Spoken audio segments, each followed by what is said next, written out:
Park here in downtown Detroit, Michigan, as we get set for Game 2 of a 3-game series between the LA Angels and the Detroit Tigers. A look at the AL wildcard standings, and this is a big game for the Tigers. They have won 5 in a row, and with the Orioles losing already today, with a win tonight, the Tigers could be in a tie for the second wildcard spot in the American League.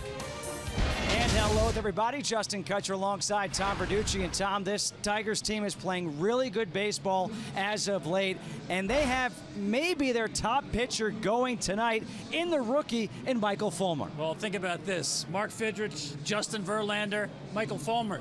He may be in that category in terms of Rookie of the Year starting pitchers for Detroit. And you have not seen this guy pitch, you are in for an absolute treat. Mid-90s velocity, 3 wipeout pitches, and he stays in attack mode all game long. Michael Fulmer, to me, is a guy to keep your eye on throughout not just this year, but into the future. 16-4 the Tigers when he takes the ball.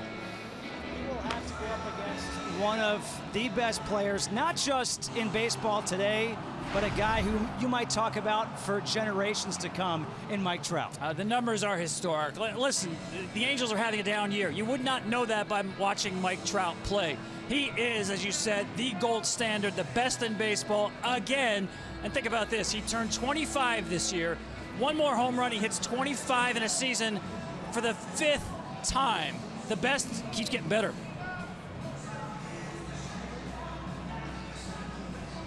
Yep. Cool.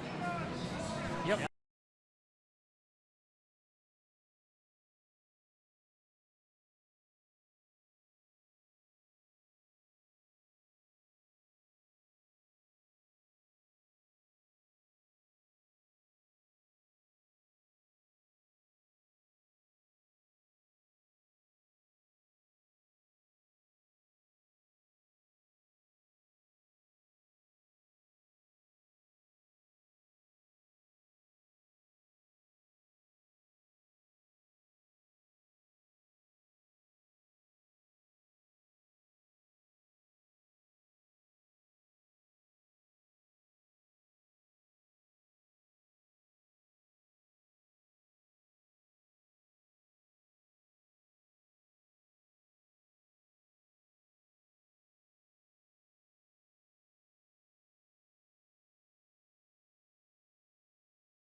downtown Detroit, Michigan, as we get set for Game 2 of a 3-game series. Welcome to Comerica Park.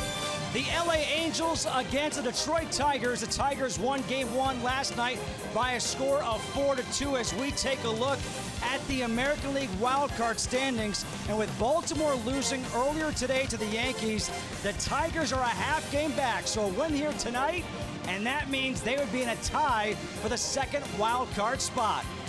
And hello everybody, Justin Kutcher alongside Tom Verducci. And Tom, this Tigers team is playing really good baseball. They've won 5 in a row, and they hand the ball tonight to their rookie sensation, Michael Fulmer. Well, think about this. Mark Fidrich, Justin Verlander, Michael Fulmer. He could be another Tigers Rookie of the Year starting pitcher. I know this. He's really fun to watch. Mid to upper 90s velocity, 3 wipeout pitches, and attack mode all game long. And I know the Tigers love watching him pitch. When he takes the ball, they are 16-4 this year. He is going to have to go up against one of the top players, not just in the game today in Mike Trout, but maybe one of the top players that we're going to talk about for generations to come. Well, there's no question the Angels are having a down year, but you cannot tell by watching this man play baseball. Brings it every night. He is the gold standard. And think about historic numbers. You see the 24 home runs. Mike turned 25 years old this month. One more home run, it will be 25 home runs for a 5th time. Yeah, the best just keeps getting better.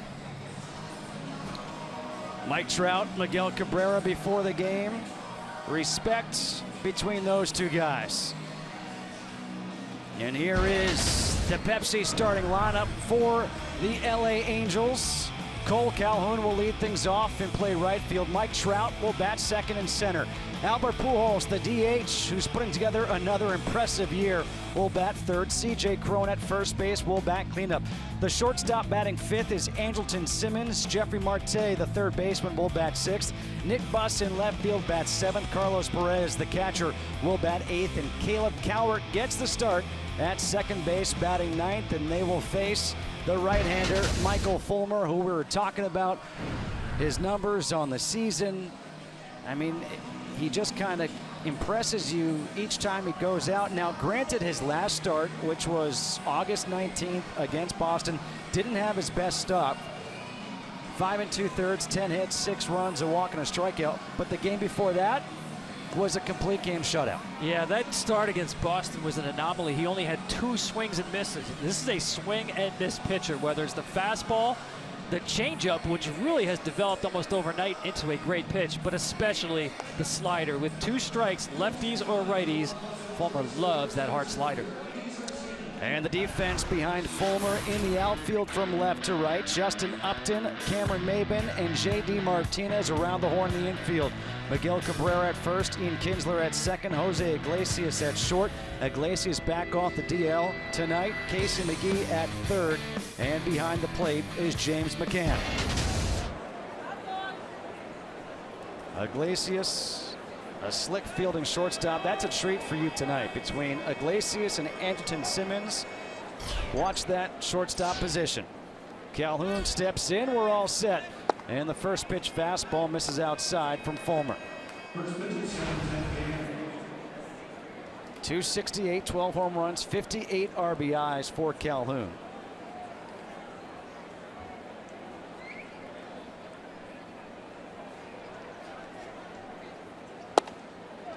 Fastball just outside. 2 balls and no strikes. Well, Michael Fulmer likes to dictate pace as a pitcher. Generally works quickly, loves to attack the strike zone. Unusual to see him behind 2-0. Likes to jump ahead on counts.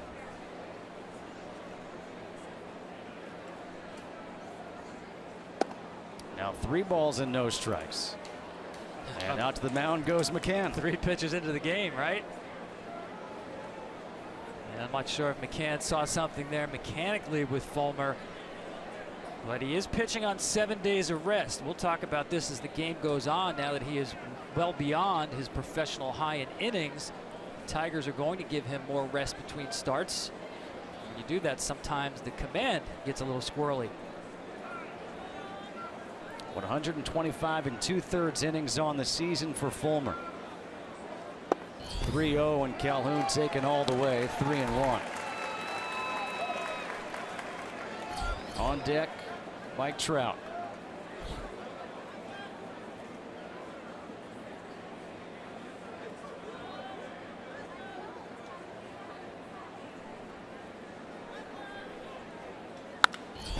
Line drive caught at second by Kinsler, one away.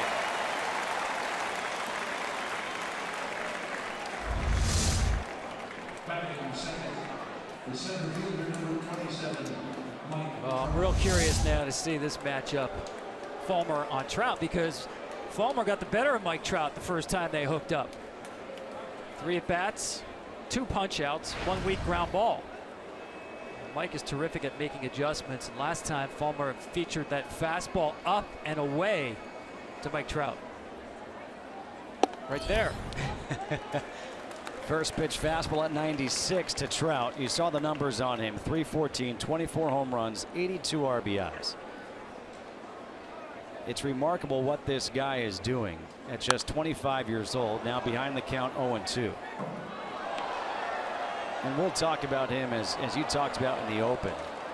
I mean, this is a guy who, Tom, every time I talk to a former player, a guy who maybe between the ages of 40 and 55, and I say, where does he rank?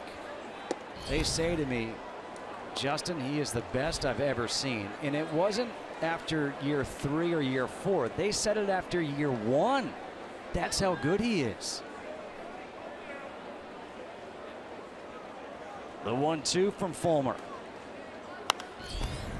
You see Michael's still staying upstairs on Mike Trout. To me, he's the best low ball hitter in all of baseball. Now that pitch up there that he fouled off 2 years ago, he would have swung and missed. He's really improved fighting off those pitches up. Another 1-2. And he gets called. Looking at strike 3. First strikeout for Fulmer. But notice he stayed up in the zone that entire at-bat. Yeah, very similar to a pitch that Fulmer got him on looking the first time they hooked up. Top of the zone fastball.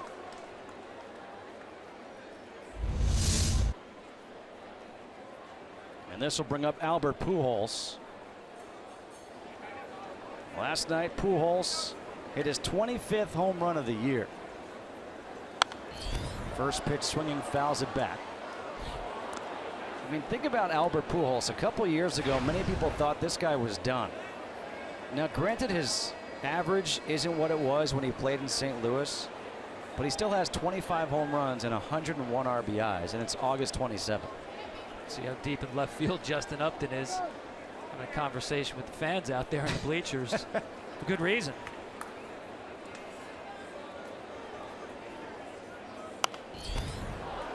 Coming back our way. And it's no balls and 2 strikes to Pujols.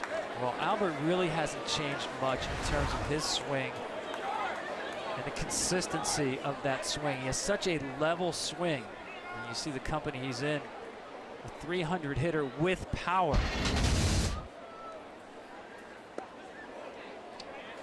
Inside with the off-speed pitch, 1 ball and 2 strikes.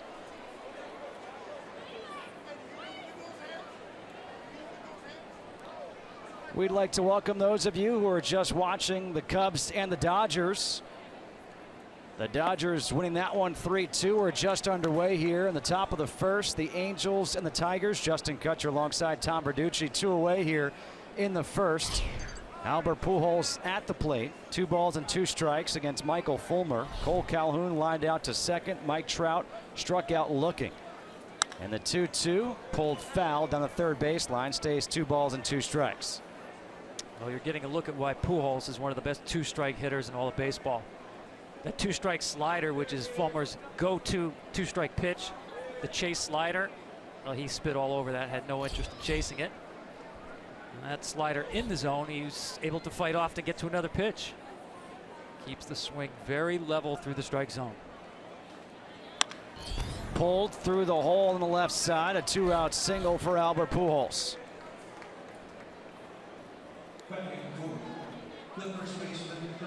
He's had some health issues, feet, legs, but this swing is classic Albert Pujols. Two-seam fastball, middle. See that bat stays level through the zone? Doesn't have many holes in that swing at all. That's why he's one of the rare power hitters you will not see striking out 100 times a year.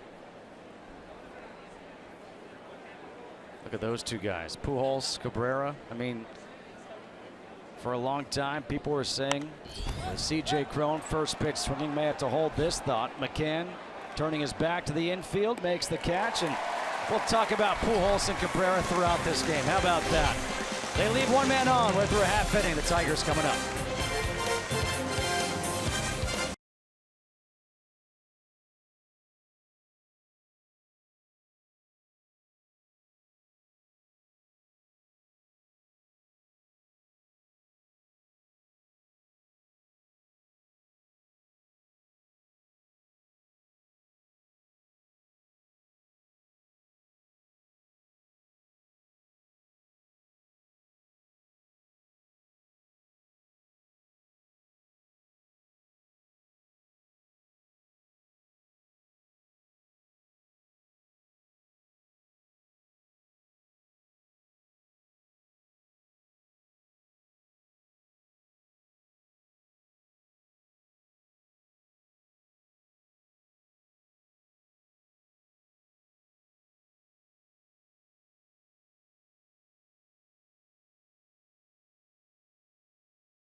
Bottom half of the first, no score, Angels and Tigers.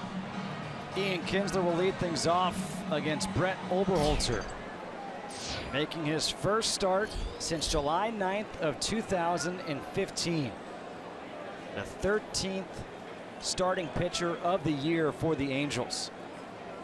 And the first pitch to Kinsler is in their first strike. No problem, right? You haven't started a major league game more than a year, and you face a Tigers lineup that is just loaded with right-handed power hitters. Fouled away. 0-2. Kinsler, 22 home runs, 65 RBIs to go along with that 275 average. You've got Cabrera with 28 home runs, Victor Martinez 23, JD Martinez 18, Upton 17. Yeah, ho-hum, no big deal. 0-2. Little half swing, foul ball. Well, his success in this game will depend on the first pitch he threw. Well-located fastball down and away. Fastball changeup primarily. Mixes in a slider, but that's not really a go-to pitch. So for a guy who doesn't spin the ball that much, the fastball down and away better be on point. Deep fly ball to left field. Going back is Buss. Looks up. Gone.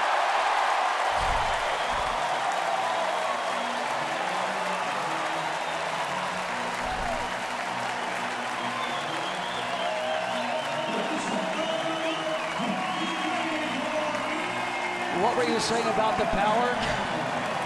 Well, listen, if you don't have velocity, this is below average velocity, you can't make mistakes like that. That's 0-2. That ball is supposed to be in off the plate. Instead, it's middle half belt high. If you have velocity, you have more margin for error to get away with a mistake of location. Not against this lineup, not at that velocity. 1-0 Tigers on the 23rd homer of the year for Ian Kinsler. And the fastball misses outside to Cameron Maybin. Maybin homered in last night's game, hitting .333 with 3 home runs and 36 RBIs. A guy who loves to hit here at home. Maybin at home hitting .393 on the season.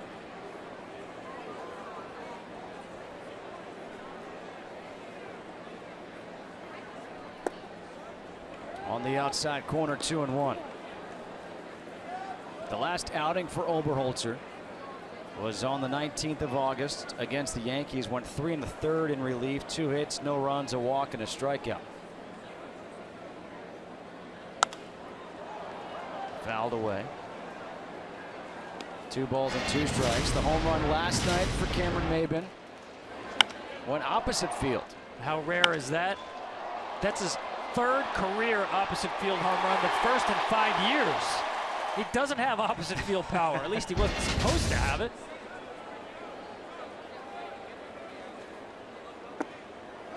Two able to hold up. Now 3 balls and 2 strikes.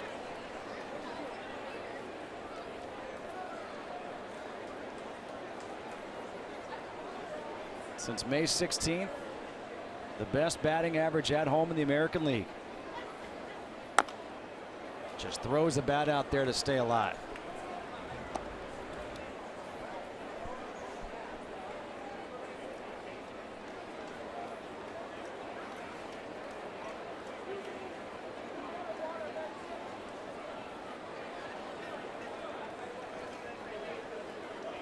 He's got that power, Kinsler. His 6th leadoff home run this season.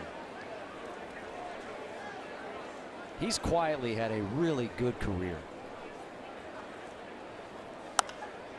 You know, gives you power at second base, premier defense, and one of the most aggressive and best base runners. And he plays every day. Yeah, you know, he really made a commitment to fitness when he got traded here from Texas, going to a bigger ballpark. He wanted to get a little leaner, and I think that serves him well as he's got aging through his 30s. No drop off in his skills at all. 3-2, fouled away again. You see what a tough time Oberholzer has trying to get a swing and miss on strike 3. Again, without a pitch that really has spin on it. He's relying on the location of that fastball. And Maybin's been able to just spoil those pitches that are quality pitches down and away. Another 3-2. Another foul ball. And Tom, I know you didn't see that, but that's a play a fan has to make right there. Well, you're harsh. I mean, you know, I know it's football season right around the corner. College football began last night, but that was a tip drill we just saw. And Maybin, a good at bat, fouling off a bunch of pitches, works a walk.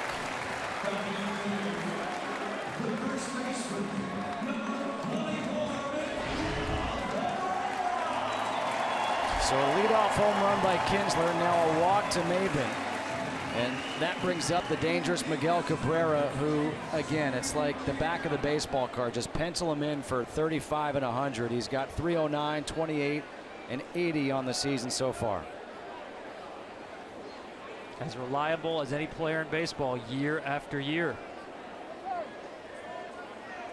You know, it's funny. We saw Cabrera and Pujols at first base in the top half of the inning. And you think about Pujols when he came up. Albert Pujols was playing third base in the outfield for the Cardinals because Mark McGwire was at first base.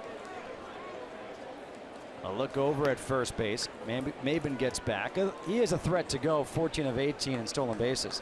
Well, Miguel Cabrera was a third baseman with the Marlins. He also played the outfield. Think about when he came up in 2003 in the World Series, taking Roger Clemens deep. Yeah, he was just plug and play back then. No growing pains with this guy. Again, a throw over to first base. Yeah, we saw the defense set up, obviously playing him to pull the ball to the left side. But Miggy's so smart. He could be sitting fastball away right here, and he hits the ball to right field as well as a left-handed pull hitter.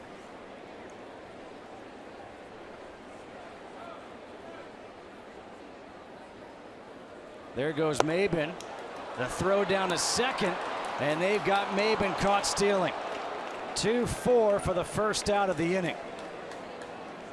Caleb Cowart was there on the covering at second.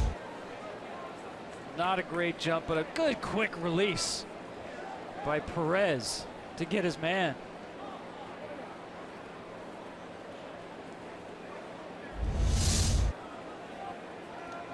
Really good footwork and great transfer. So one away, the 1-0 to Cabrera. And there's a breaking ball in there for a strike, 1-1.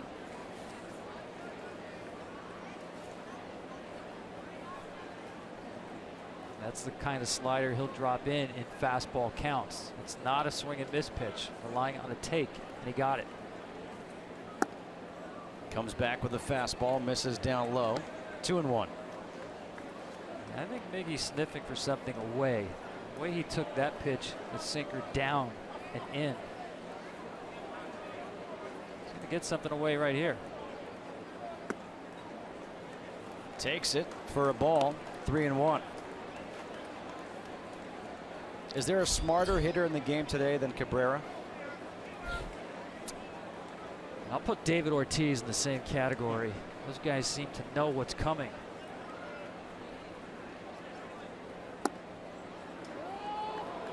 Called for a strike on the inside corner. Cabrera thought he had ball 4. Yeah, again, I think he's looking away. So that ball in to him looks way in.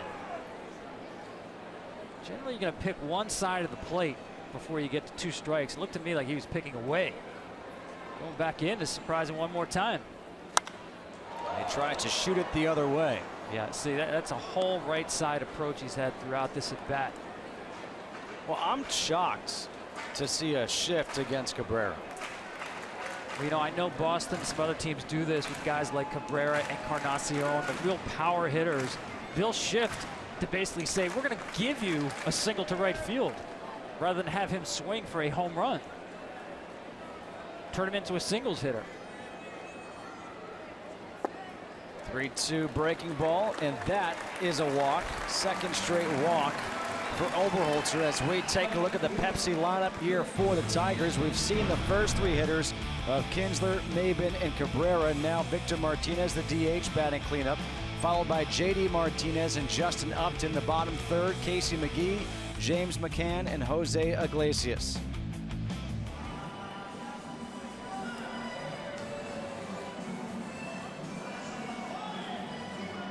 "21 pitches to get 1 out. And that was the help of his catcher.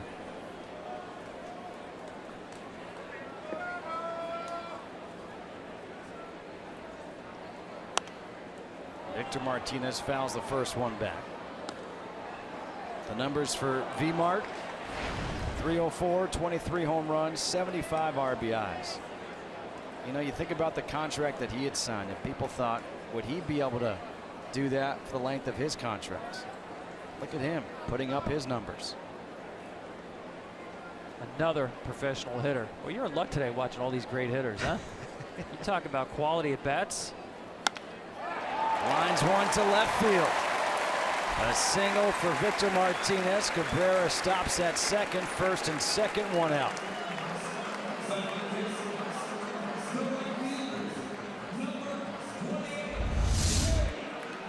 Fastball, got what he wanted. Actually got what he wanted on the first pitch too, and just fouled it off. Oberholzer will have to mix in the changeup more. You know, that's really his best secondary pitch. It has been hit hard this year, but he's going to have to mix that in. It doesn't get any easier now with JD Martinez. 319, 18 home runs, 52 RBIs. Had his 14-game hitting streak snapped on Thursday. Went 2 for 4 last night. And there's a first pitch breaking ball in the outside corner for a strike. But since being activated off the DL on August 3rd, all JD Martinez is doing is batting .414. And remember, his first at bat coming off the DL, pinch hitting against Chris Sale, goes deep to straightaway center. In the dirt, gets through the legs of Perez. Everyone holds up. Look at these numbers. Yeah, in the winter when Brad Osmus was making out lineups on cocktail napkins, this is what he envisioned.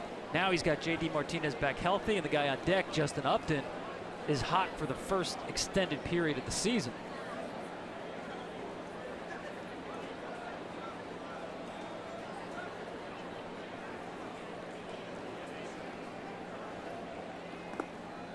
In the dirt, a good block by Perez. And it's 2 balls and a strike. That was the changeup right there, not thrown with a lot of conviction. Detroit has been all over the fastball, so this at bat, slider, changeup. And still behind.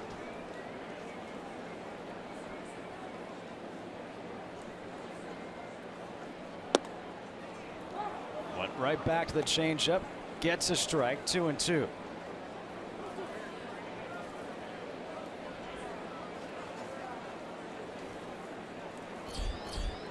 Justin Upton swinging a hot bat as well on deck. Victor Martinez at first, Miguel Cabrera at second. Pulled foul. We'll do it again at 2-2. So far, a familiar pattern for these Tigers hitters. Taking off-speed pitches, hunting fastballs, and no swings and misses. Michael Fulmer already has 1 run of support. Hoping to get a couple more here in the first. The only out of the inning, a caught stealing. In the air, right field, Calhoun on the warning track. Cabrera goes back to the bag to tag. He'll go to third base. Back to first base goes Victor Martinez. And there are 2 outs here in the first.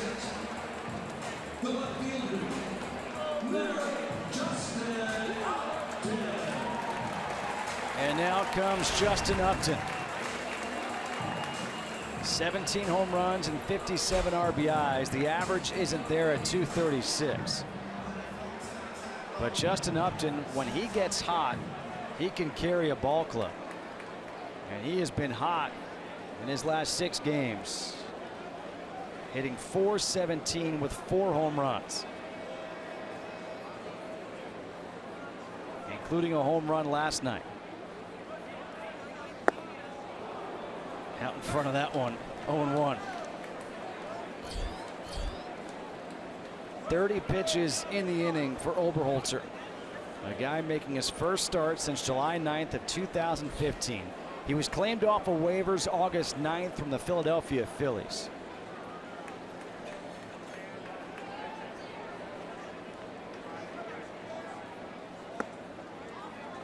Down low, 1-1. This reminds me, like, you know when your phone starts acting weird, what do? You turn it off, right? And then restart it again? Yep. That's what they did with Justin. They turned him off for 3 days. You're not playing for 3 days. Mental break. Been red hot since he came back.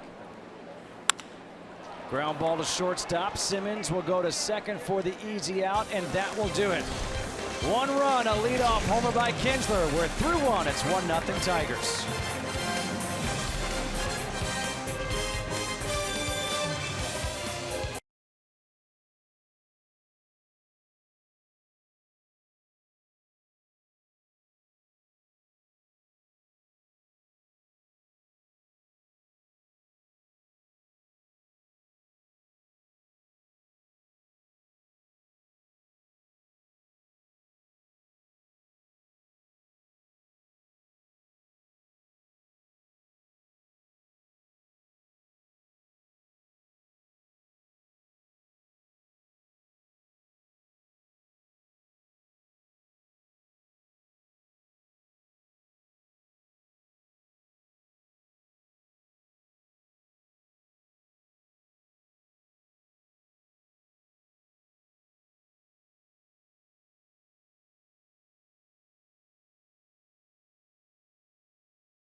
Solo home run leading off the bottom half of the first gives the Tigers that 1-0 lead. Now Andrelton Simmons will lead off here in the second against Fulmer. Shows bunt, pulls it back, takes the pitch for a strike.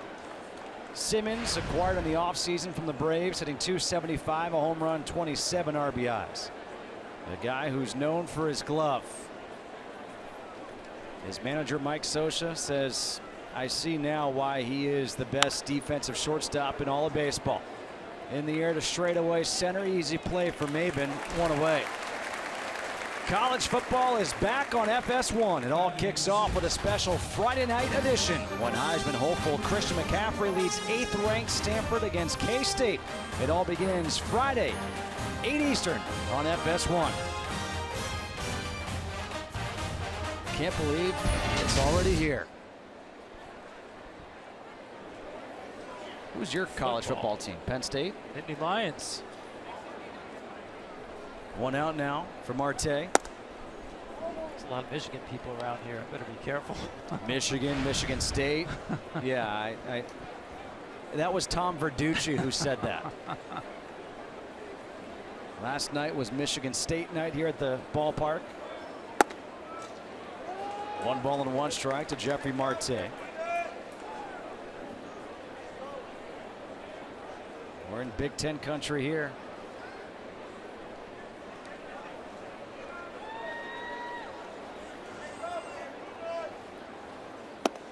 You know what, though? It's clearly baseball season in Michigan because this Tigers team has played itself back, not just into the wild card. You mentioned at the top an opportunity to tie for the second wild card.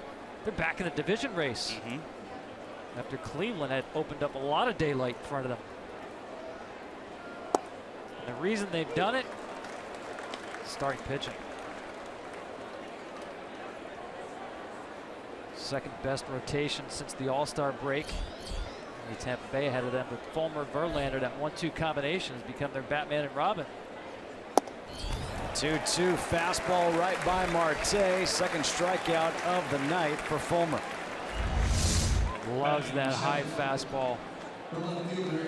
Not going to catch that 95 with life at the top. You mentioned Verlander, another strong start last night in his relationship with this rookie Michael Fulmer. As Nick Buss steps to the plate with 2 outs here in the second. First pitch fastball, swing and a miss. And Buss, his numbers in 13 games, .217, a home run and 3 RBIs. Fulmer said that when he came to the big leagues, Verlander went right up to him and said, "What's your shoulder routine?" And he kind of looked at him like, "Well, what do you mean?" He said, "What's your routine?" And he said, I don't know, I do this. And Verlander said, "Try this, do my routine." And he said ever since, that's what he's been doing. He said it worked. It works for Justin Verlander, Cy Young Award winner, MVP. I'm sticking with him. You better have a routine. That's like oxygen these days for a pitcher. Broken bat, pop up, first base. Cabrera avoids the bat, and a 1-2-3 inning work by Fulmer. We head to the bottom half of the second. 1-0 Tigers.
Lincoln Motor Company, Mr. Verducci.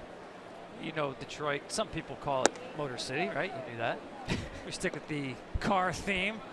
Mileage may vary. I meant that in terms of Oberholzer. His season high pitches is 64. He's about halfway there already. Whoa. And for the Tigers, obviously, it's a muscle car offense. I mean, this team is on pace to have its second highest home run total in franchise history. There's just so much power in this lineup, and you saw it in the very first batter. 1 ball, 1 strike to Casey McGee. And he shoots one through that vacated hole. And McGee has a leadoff single.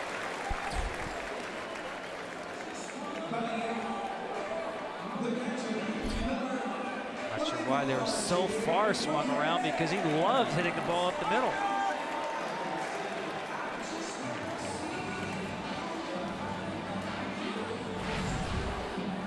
Now James McCann, the starting catcher, hitting .225, 11 home runs and 42 RBIs.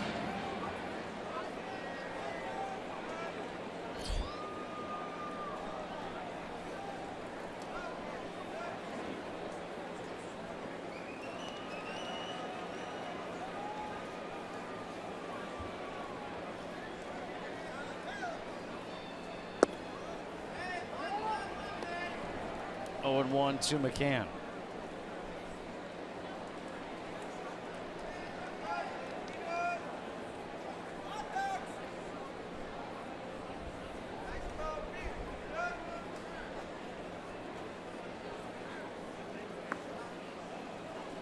One ball and 1 strike. The Angels originally had Yolis Chacin set to start this game. They switched to give the ball to Oberholzer, essentially because they want to find out if he's part of their rotation depth going forward. He has pitched out of the bullpen for them this year. In the past, plenty of experience starting with the Houston Astros primarily. But Justin, to me, this is kicking the hornet's nest. Giving the ball to a lefty who's not been stretched out, not been in any kind of starting pitcher routine, to go get this lineup in this ballpark. He's got his hands full. Timeout. You were making a play on Motor City. Did you say like Hornet's Nest because I live in Charlotte? I mean, what's going on? I'm not that good. Is that where you live? Is that Big Ten country? No, it's NASCAR country. 2 balls and 2 strikes here to James McCann.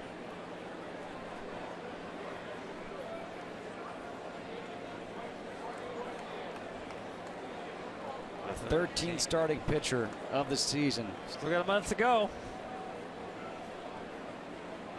September call-ups. Missing inside. Now 3 balls and 2 strikes. Well, you know, that's today's game. You talk about teams going through starting pitching. The Dodgers actually have used 14, and there they are in first place. Last year, there were a record number of starting pitchers, 313. It's an average of a little more than 10 per team. Called strike 3 at the knees against McCann. And that is the first strikeout for Oberholzer in the first out here in the second.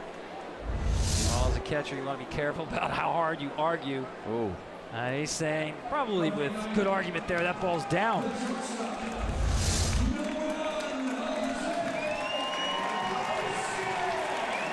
A nice hand here for Jose Iglesias, just activated off the DL. Out since August 12th with a left hamstring strain. 249, 4 home runs, 27 RBIs. Played in 4 games with AAA Toledo. Hit .375 in those 4 games. And he takes the first pitch up and in.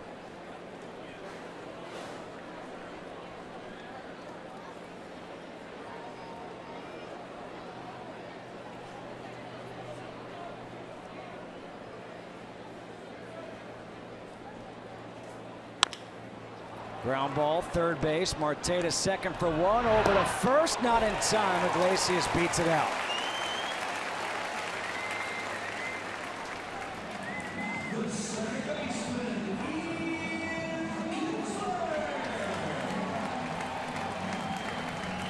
Good hustle down the line by Iglesias. That hamstring looks healthy.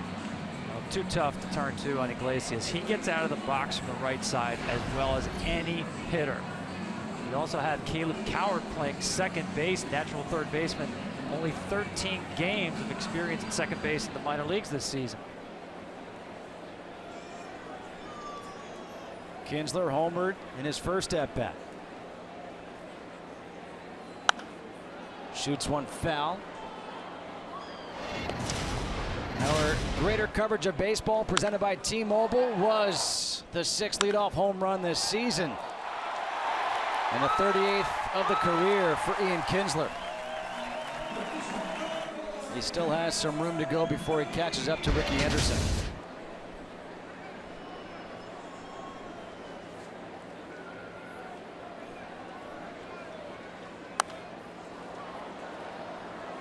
You know, we talk about exciting players, Mike Trout. Ricky Henderson was so much fun to watch. Oh my goodness. I see a lot of Ricky and Mike and the energy, and you look at their physical strength combined with speed and try to find anybody else in baseball who plays the game with the combination of power and speed. Ricky was that way. But physically, these guys stand apart from their peers. Ricky was one of my favorites covering him. One of my favorite stories, and there's a million of them about Ricky. I once did a story on him when he was playing in Newark, independent baseball at the age of 43. He was paying more in rent in New York than what the Newark Bears were paying him. So he is literally playing baseball, basically paying to play baseball. He wasn't making money playing baseball. And why did he do it? Because he loved it. And that's the same with this guy right here, Mike Trout. And I asked Mike Scioscia this today. I said, I've never seen it, but I haven't seen every game the way that you have. Have you ever seen Mike Trout take a game off, an inning off, and a bat off? He said, I've never seen him take a pitch off, ever. It's awesome.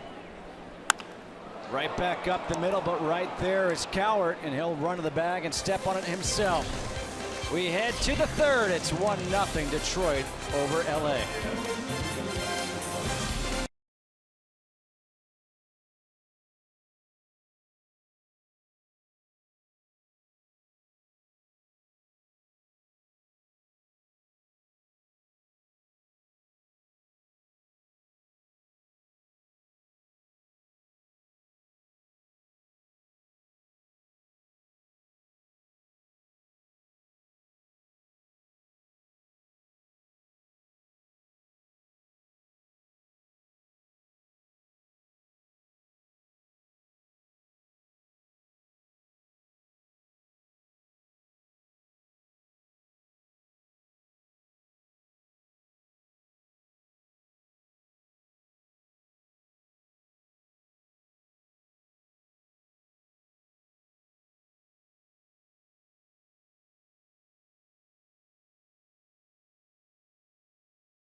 Park in Detroit. It's 1-0 Tigers over the Angels. Carlos Perez, Caleb Cowart, and Cole Calhoun to face Michael Fulmer. Perez, the catcher tonight for the Angels, and he takes the first pitch fastball up high for ball one. 218, 5 home runs, 27 RBIs in 72 games. Good pitch there, first strike, 1-1. You know, he loves that combo where he'll come out with a fastball and back it up with a high slider. There's another one. You know, typically pitchers want to have that slider dive down and away out of the strike zone, but he likes keeping the slider on the same plane as the four-seam fastball and then having it break late. Popped up into the seats, first base side, 2-2.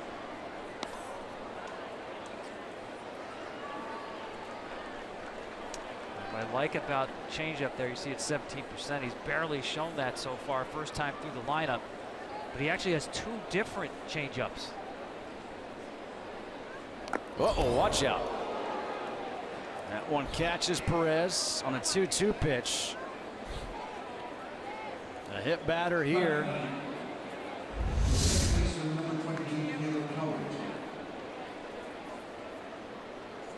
Just on the elbow.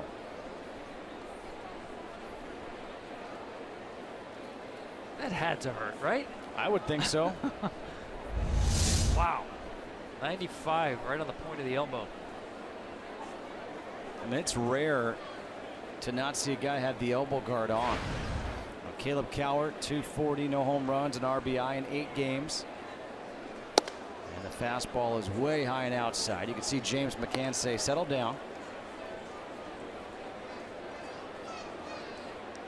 Yeah, just what I mentioned, the two different changeups he throws and change the grip on it. He can fade it down and away from a lefty, or he can also have a dive bomb, more of a sink pitch. He changes it by either having his thumb on the baseball or on another finger. But so far in this game, it's been heavy dosage of fastballs. And I like that. I mean, listen, they haven't done damage against the fastball. So why show all your pitches first time around? I'm all for that. I'm somebody who believes show them one pitch until they can prove to you that they can hit it. Listen, he's got it in his mind. He wants to get these guys out 2, 3 times, maybe even a 4th time. So don't empty the bucket early. This is kind of what we saw to the first batter of the game in Cole Calhoun when he was wild, fell behind in the count, 3-0. Yeah, and it's the same pattern where you see he's missing arm side by the release point being lower. He typically has a very high release point. The last 2 were low. Much better right there.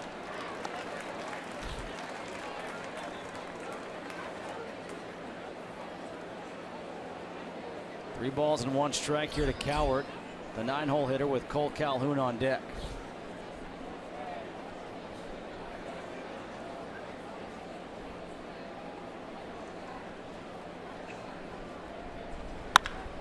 In the air, right field, deep. JD Martinez back on the Warner track at the wall, gone.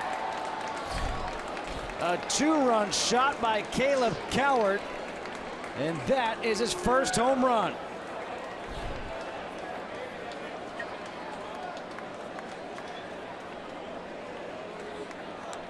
Well, you said keep throwing it until they hit it. Guess what? They just hit it. That one a little lower octane at 93. Fastball count, fastball middle becomes a souvenir.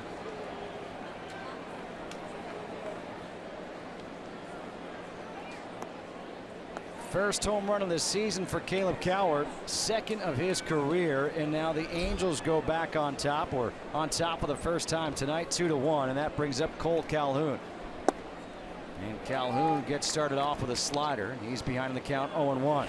Lined out to second his first time up.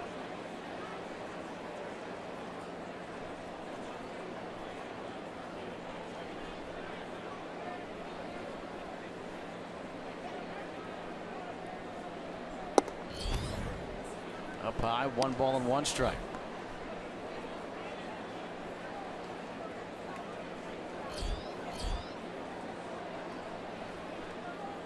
Fulmer was cruising along until he hit Carlos Perez.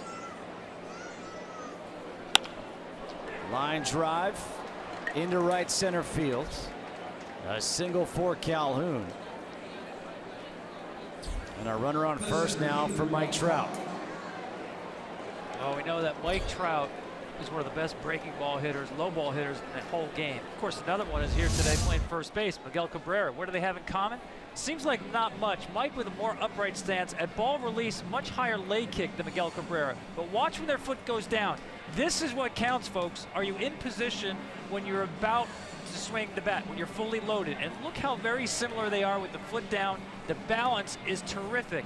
To be a good breaking ball hitter, it's about having balance, getting into that position early. You hear a lot of hitters talk about getting my foot down on time. These guys do it time and time again, as well as anybody in baseball. Very rarely will you see Trout or Cabrera out front where the top hand comes off the bat on anything off speed, because their balance is so good. You want numbers? Not just my opinion. Best curveball hitters in all of baseball. About balance, getting that foot down, getting into the loaded position on time every time. Well, here is Trout. Struck out looking his first time up. Faced a bevy of high fastballs in that first at bat. And the slider misses outside for ball one. Fulmer faced these Angels back on June 1st. Went 7 2/3. 2 hits, no runs. He's given up 3 hits so far, 2 hits in the inning.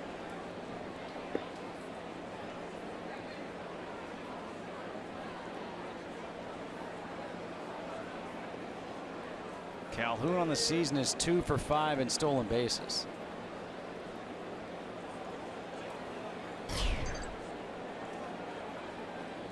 We are at Comerica Park in Detroit. Justin Kutcher alongside Tom Verducci, top of the third. The Angels have taken a lead here in the third inning on a 2-run home run by Caleb Cowart, his first home run of the year. Ian Kinsler had a leadoff home run for the Tigers. And now Mike Trout takes the off-speed pitch for a strike. 1-1. That's the changeup. That's the one where he sinks it down. He'll also throw the fade one down and into right-handers. And look how Mike is hitting to the opposite field this year. Well over 400 career high. Yeah, no shift against Trout. Good slider. Gets him the chase. 1-2. What Mike tells me is that basically his default approach is to hit a line drive over the second baseman's head to the right field wall. Throw off speed, anything in, yes, he'll pull it. He essentially wants to let the ball travel enough so that your best bullet he's going to hit over the second baseman's head, and that's why you have to defend him straight up.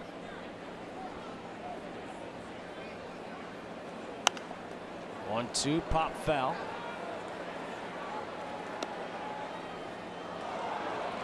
Just missing those fastballs up. Isn't it rare, though, for a right-handed hitter to be as good of a low ball hitter as Trout is? Yeah, the only one I can really think of was Mark McGwire. Exactly. You could not throw the ball low enough to Mark McGwire. And McGwire, he even said he thinks he was such a good low ball hitter because golf was his first sport. Well, you can tell by a practice swing where a hitter likes the ball. You watch Mike. He takes a warm-up swing. It's almost like a golf swing. His practice swing when he's on deck before he gets in the box is like he's, hitting a 6-iron. Albert Pujols on deck, the exact opposite. With that flat stroke, he likes the ball up. 2-2 is low and outside. Now 3 balls and 2 strikes. Nobody out here in the third. 2 runs already in. Calhoun on at first.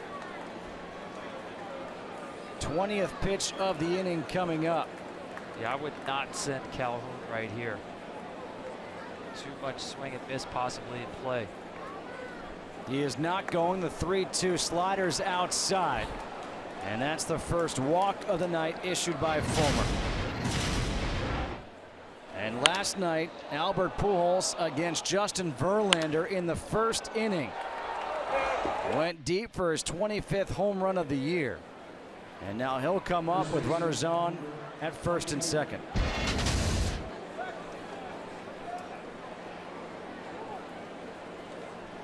His next home run, and he will tie Frank Robinson.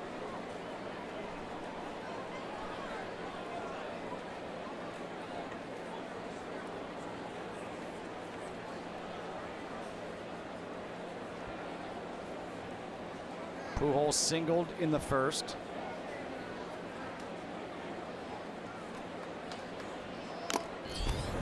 Fouled off the mask of James McCann. How about this comparison right here? Albert one behind Frank Robinson. Look at the difference right here. The pitchers that they faced. How much has this game changed? Interleague play, yes, although Frank did switch leagues in his career. But the advent of specialized bullpens that Albert has seen. Everything else looks pretty close.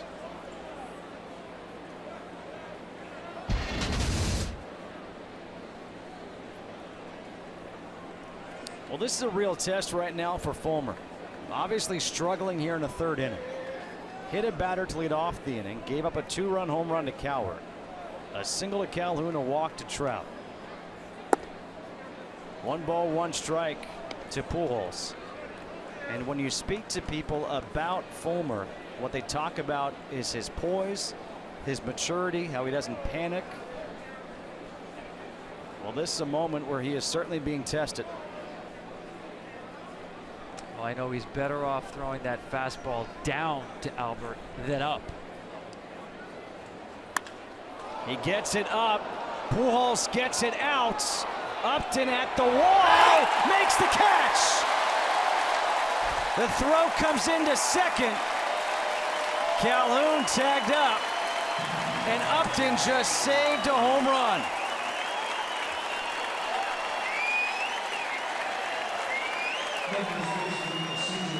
Michael Fulmer is lucky this ball is still in play.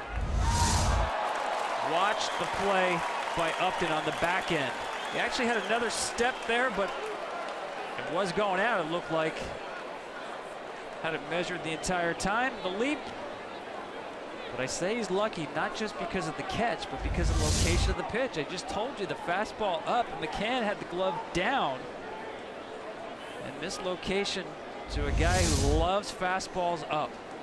Look how far the glove has to move. McCann, it started down by the shin guard, wound up above the helmet.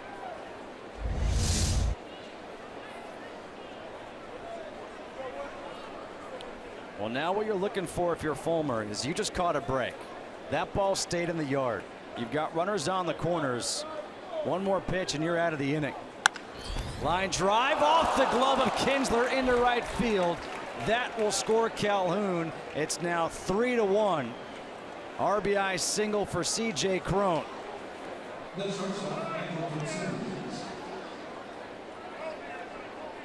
All 3 hits in this inning on the fastball.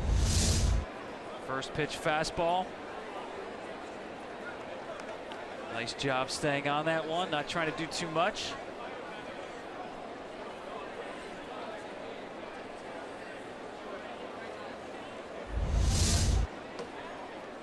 Just out of the reach of Kinsler. I'd be surprised first pitch fastball right here to Simmons.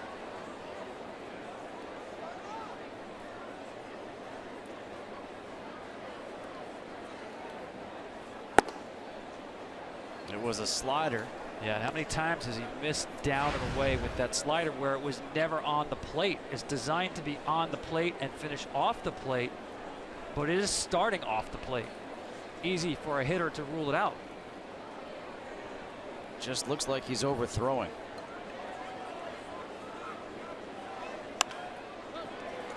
Popped up, third base. McGee in foul territory. Infield fly rule was called. And they're 2 away. Yeah, Simmons knows he missed one right there. Because that was a get-me-over slider.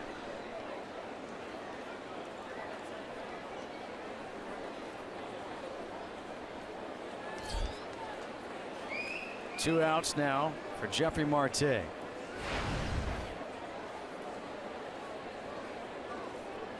Kyle Ryan is now warming up in the bullpen for Detroit.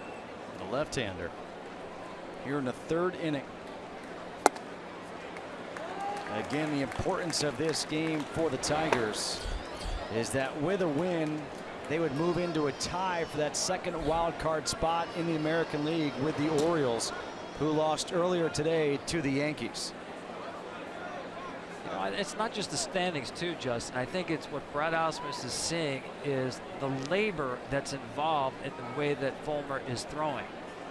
The guy, as we mentioned at the top, beyond his professional high in innings, will be pitching in September for the first time in his life. The gas tank's getting empty. Little jam shot. Iglesias on the outfield grass will make the catch, and that'll do it. But 3 runs in the inning, including a 2-run shot by Cowart. It's now 3-1 Angels.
Now 3-1, Caleb Cowart with a 2-run shot.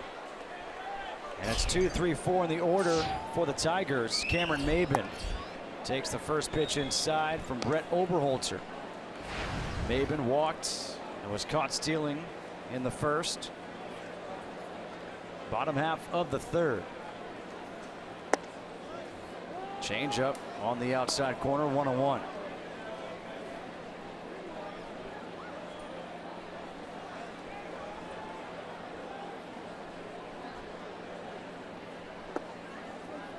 Missing inside, 2 balls and a strike. Justin, I think you're seeing it. Oberholzer, one of the things the Angels like about him, tenacity. Former 8th round pick, one of the hardest workers that you'll find. Bounced around different organizations, released by Philadelphia.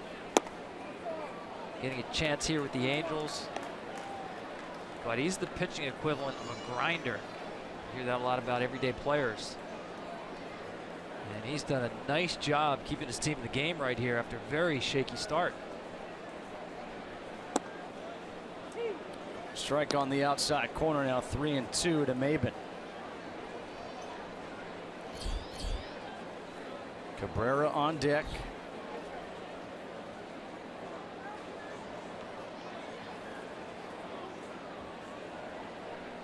The payoff pitch got him swinging. Second strikeout for Oberholzer. First out here in the third. Time for a game break. Let's check in with Chris Myers in LA.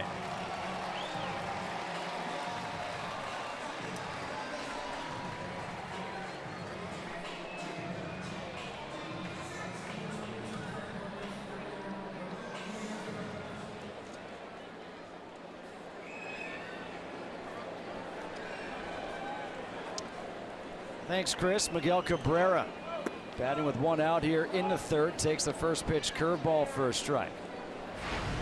Cabrera walked his first time up. Was stranded at third to end that first inning.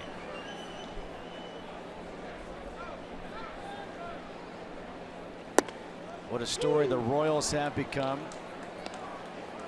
9-1 over their last 10 games. Danny Duffy. Oberholzer has to really be happy with the strike zone so far from Mike Everett. Saw Miggy taking some time. Those first two pitches on the black. Got the call as he has been getting. And he gets called strike three right there. And Cabrera kind of lingers around the plate. Has some words for Mike Everett. And slowly heads back to the dugout. Well, next Saturday, MLB on FS1 returns with a huge doubleheader. First, the Astros collide with Adrian Beltre and the AL West leading Rangers. Then these Tigers will battle the Royals. The action begins at 3:30 Eastern on FS1, where you can watch it live on Fox Sports Go. Well, that last pitch, that third strike, got more of the plate than any of those pitches in that sequence. 2 away now for Victor Martinez, who looks at a called strike one, and he looks back and has some words for Mike Everett. He's been consistent. I mean, he's been calling these strikes. I'll tell you a great story about Mike Everett. You see him wearing that number 57. Back in the year 2000, his father was dying of colon cancer. On his deathbed, told his son he wanted. Watch out. Victor Martinez just got tossed.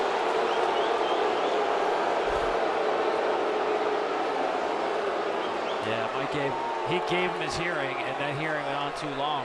It was time to play baseball. It just went too far with the argument.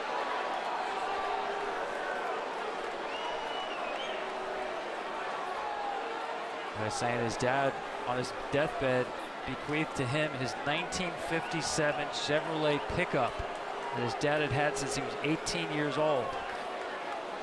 And after his father passed away, Mike asked if he could have the number 57 in honor of that 57 Chevrolet pickup. It was available.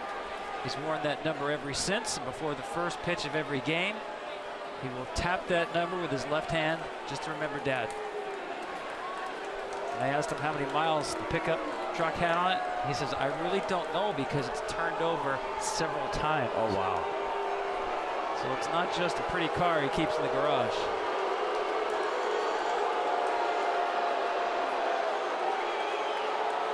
Now Osman is trying to hold Victor Martinez back. Yeah, this is unusual to see Victor, A, argue, B, be this animated about it.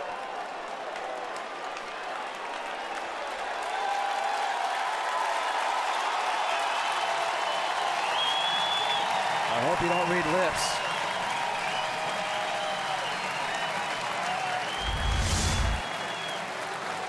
Now here's the pitch which drew the ire. I mean, that's right at the knees. That's a 50-50 ball in my book, can go either way, but based on other calls in this game, I'm not surprised that he called it a strike. And you wonder if it's Victor Martinez following Miguel Cabrera, who just got called out on strikes, and Miguel Cabrera was sitting there lingering, speaking with Mike Everett, and maybe it's Victor kind of thinking, all right, now it's just a carryover effect. Yeah, you got to know better than, I mean, way too early in the game, not that there's ever. There comes the helmet. Yeah, this is very unusual for a guy normally I call one of the most professional players. And this is just sad to see at this point. And the question will be is who is now going to be the DH for Brad Ausmus and the Tigers for the rest of this game? You got to be careful here. You don't lose. Already you're forfeiting 6 innings of play here with the team in a pennant race. Right. That you're putting yourself in jeopardy of losing a suspension time of a game or two. It's going to be Tyler Collins coming off the bench.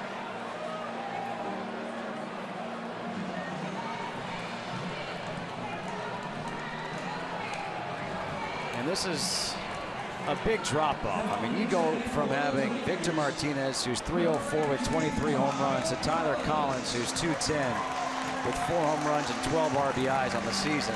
And by the way, Collins a lefty versus a switch hitter in Victor Martinez, and it's a lefty versus a lefty in Oberholzer. Well, not only that, do you think Miguel Cabrera is going to see anything to see in this game in any meaningful spot? No. And that's no disrespect to Tyler Collins, but he's just no Victor Martinez.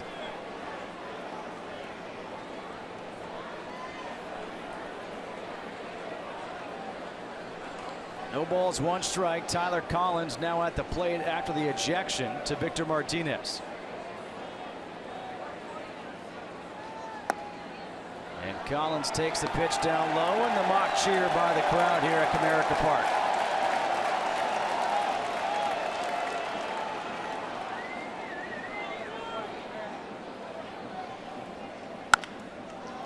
Ground ball, diving stop there by Coward.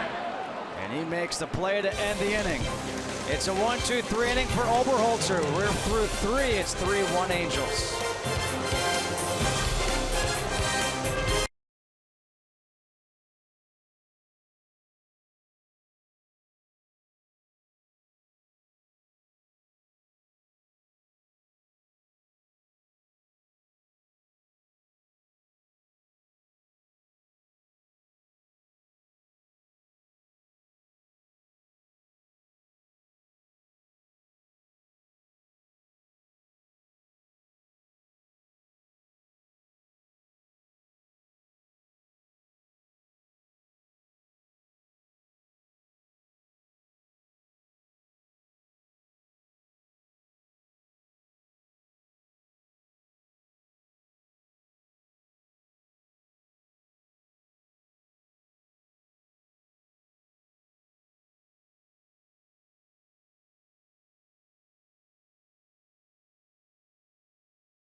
Angels lead the Tigers. Nick Buss will lead things off, and he swings and misses at the first pitch for Michael Fulmer. Buss popped out to first, his first time up. See if Fulmer can get back on track here in the 4th after struggling in that 3rd inning, giving up 3 runs on 3 hits. Tap foul, and it's quickly 0-2. And for Fulmer, what he'd love is not just to get back on track, but have a quick, efficient inning. 7, 8, 9 in the order. It's set up for that. Right here, stay aggressive. Missing with that slider. 1 ball and 2 strikes.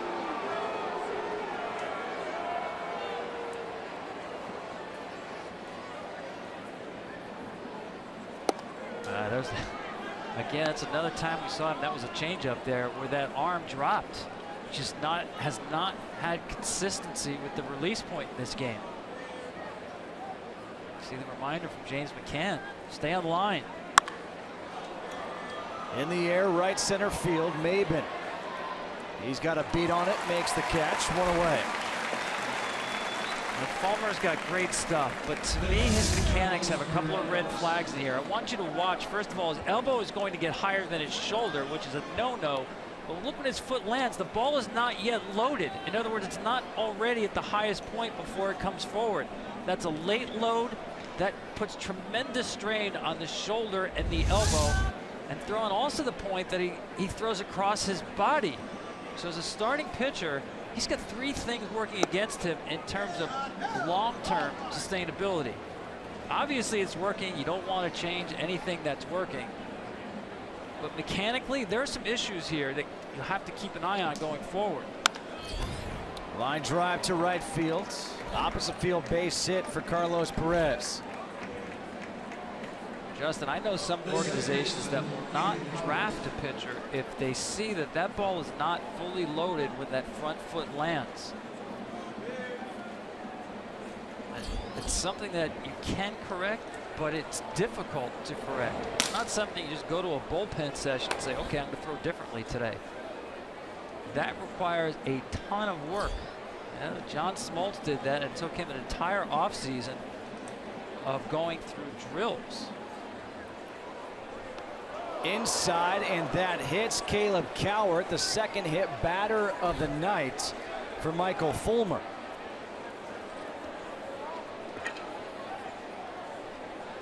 And now we see the bullpen phone getting busy for the Tigers.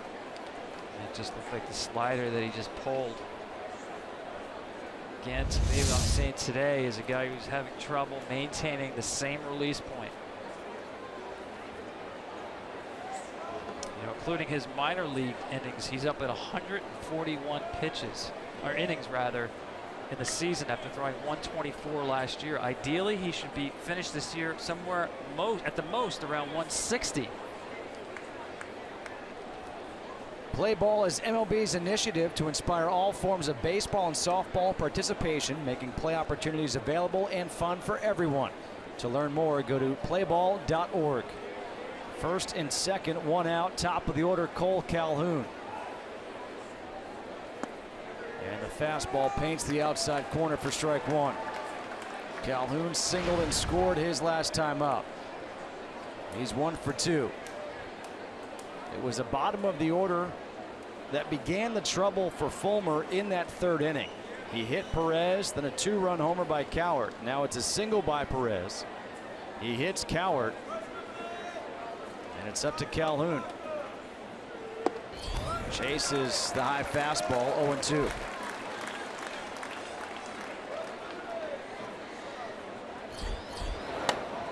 Kyle Ryan back up in the bullpen for Detroit. So we saw Julius Chacin up in the pen for the Angels, and now Ryan up in the pen for the Tigers.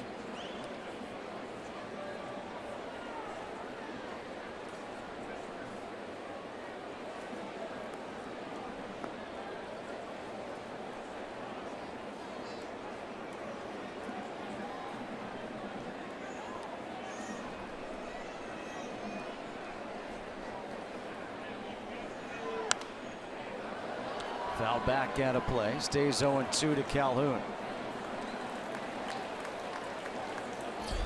That changeup is so good even when it's up. Hitters have a tough time squaring it up. Batting average on Michael's changeup this year, 113 with no home runs.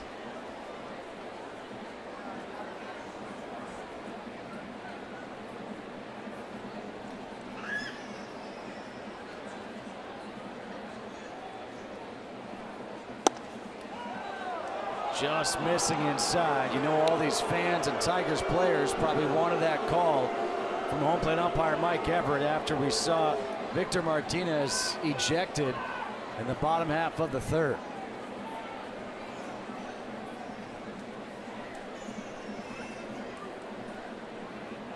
One and 2 the count here to Calhoun with 1 out in the 4th.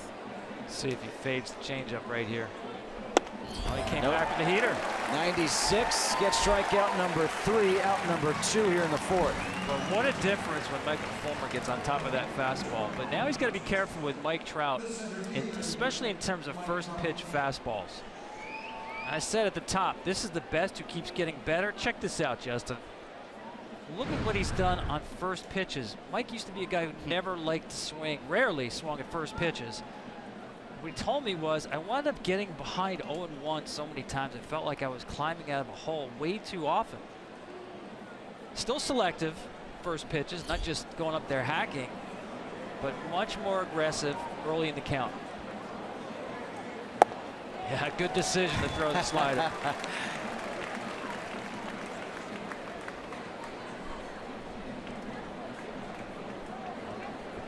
That's impressive for me. That tells you that he's capable of throwing any pitch, first pitch. Fastball, slider, changeup.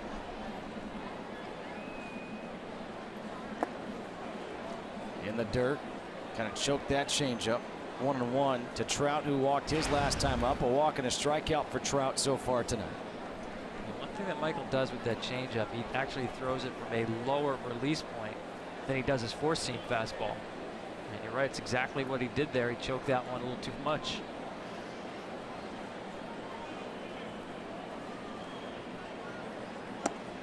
Comes back with a changeup. 1-2.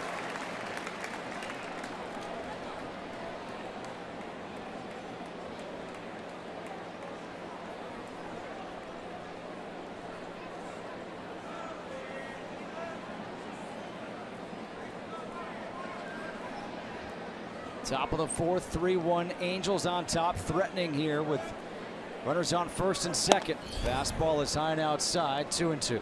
I've always waited for Mike to be this kind of a hitter, where he just wasn't conceding those first pitches all the time.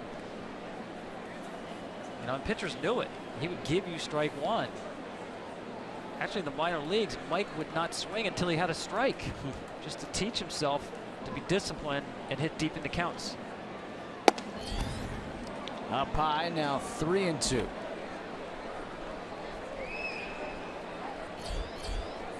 Pujols on deck, who flew out to the wall his last time up when Justin Upton took a home run away from him. Runners will be off with the pitch.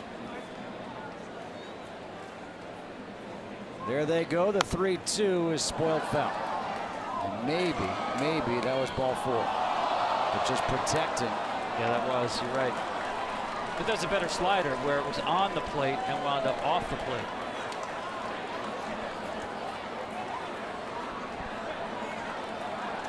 Let's see if he goes back to that high fastball right here. Perez at second, Coward at first. A look back to second first.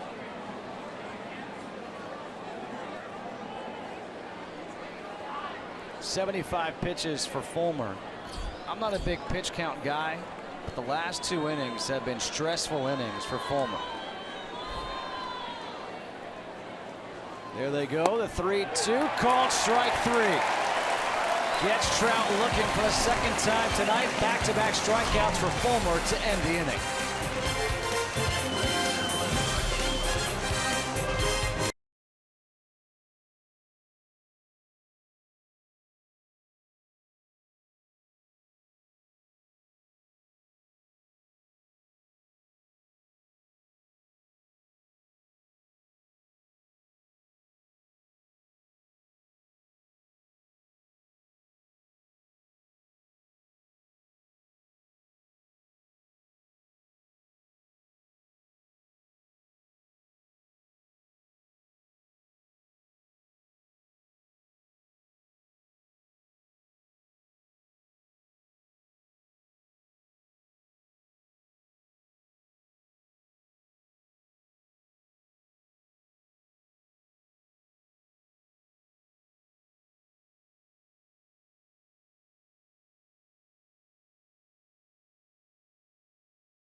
Dugout for the Tigers. His team trails 3-1, bottom of the fourth inning. A new pitcher on the hill for the Angels. It is Yoli Chacin, who was scheduled to start this game. And the numbers combining with the Braves and the Angels this year: 4-8, a 5.61 ERA in 18 starts. 84 strikeouts on the year. And the first pitch is a breaking ball to JD Martinez, which he takes for a ball. Jordan Baker, the first base umpire, said he held up. Martinez flew out to right field his first time up.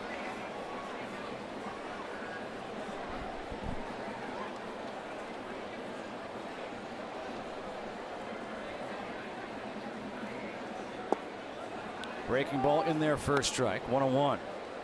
Yeah, he loves that slider. To me, that's his best two-strike weapon. He's showing early in the count here. But Chacin's velocity has been playing up the last couple of months.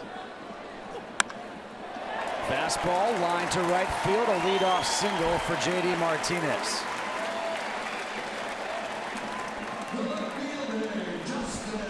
The Tigers play here in beautiful Comerica Park.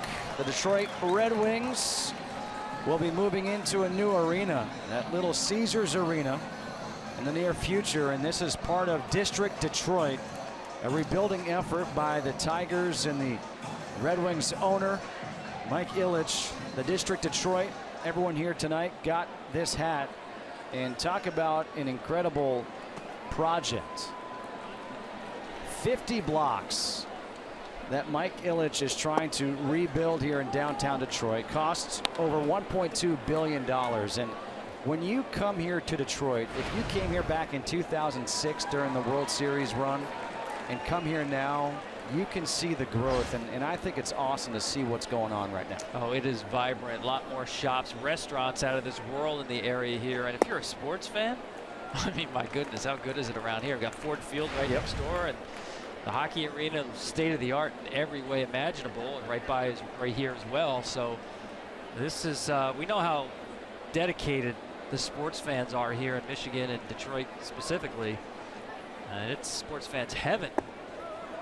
And you think about what the Tigers went through for all those years. And then since 2006, I mean, they have been in or in the playoff hunt nearly every year for 10 years. And you walk around town, or you're in the state of Michigan, and you see the Detroit Tigers hats everywhere.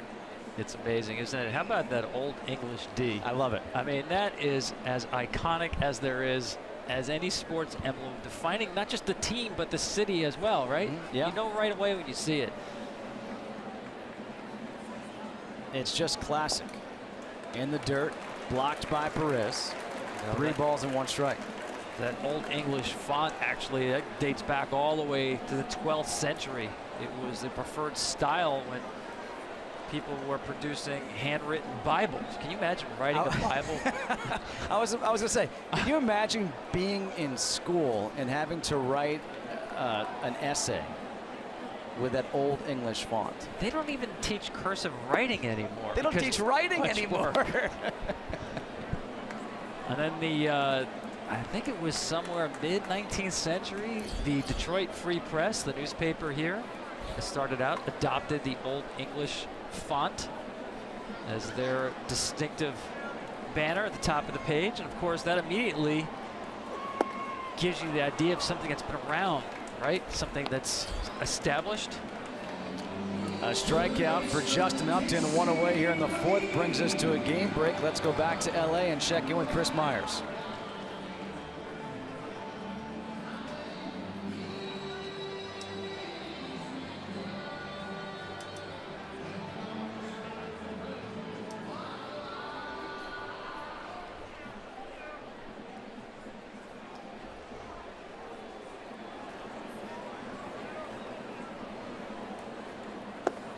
Couple of first place teams battling there as Casey McGee takes a first pitch breaking ball, first strike. He singled his first time up. 1 away here, bottom half of the 4th. The Angels leading 3-1 over the Tigers. A snap throw back to first, a good stop by C.J. Cron. So to continue my history lesson of yes, please. The Old English font, the Tigers, in their third year. I think it was 1904. You know, I thought that looked so good on the front page of the Free Press. Let's use that, because it did kind of by then symbolize Detroit itself. Let's co-opt that to symbolize Tiger baseball. What's interesting is the D on the helmet and hats is different than the D on the jersey. A lot of people don't know that. I did not know. Very subtle differences.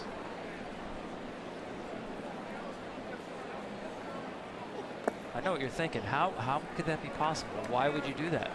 No, Because- I'm sure it's possible. I'm thinking, how the heck do you know this? Well, it was after, I think it was after 45 or somewhere in the 40s when they went to the D on the uniform, D in the cap.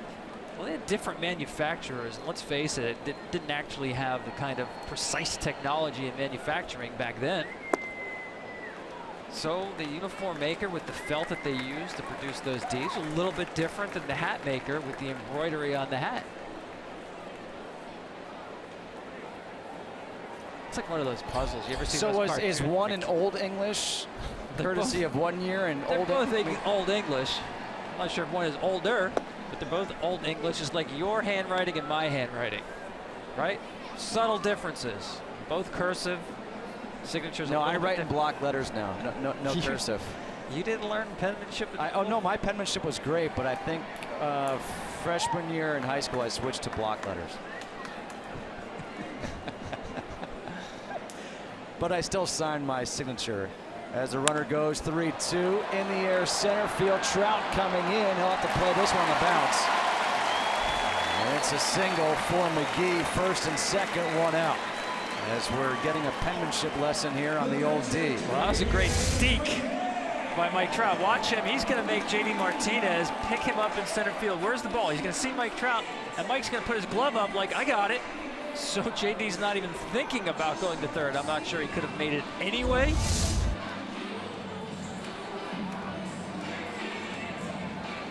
That was a deke with a D. And by the Which way, D, though? your choice. Speaking of penmanship and Mike Trout, I got to tell this story. Torrey Hunter was on his case. Remember, we talked today before the game with Mike Scioscia about what an influence Torrey was on Mike when he first got to the big leagues. Well, Mike has terrible penmanship, like a lot of millennials. And Torrey was on him all the time about his autograph. I mean, Mike's autograph looks like an EKG. You can't tell that it says Mike Trout. And that was Torrey's point. He says, dude, someday someone's going to pick up a baseball with your signature. They'll have no idea what it is, and they're going to wind up having to play fetch with the dog with the thing, but it should be worth thousands of dollars. Write your name so that people can actually read it. I think he's doing the best he can. He's just got bad penmanship. James McCann bounces one foul, 0-2. Like, how about Mariano Rivera's autograph? Unbelievable. I mean, impeccable. Every like one of everything them. he does, the way he dressed, the way he repeated his delivery.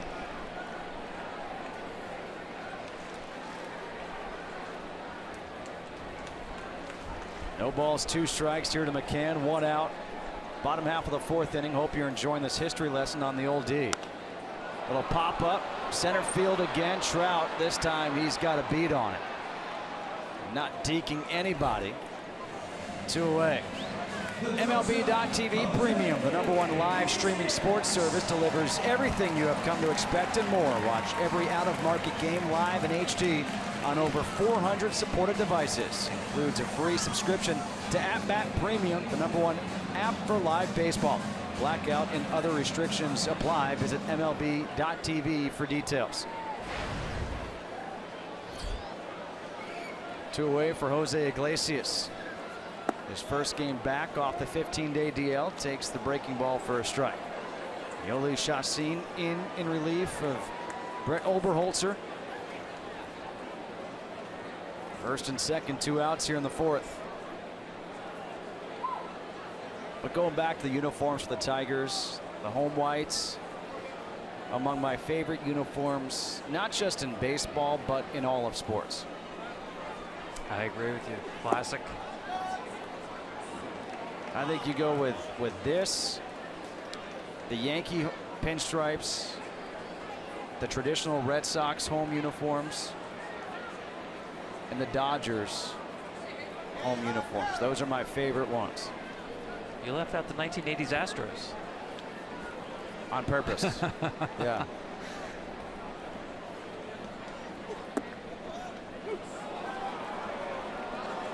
Yeah, I always like those Dodger home whites. For some reason, the Dodger white looks whiter. Yes, it does. Than white. 1 ball, 2 strikes to Iglesias.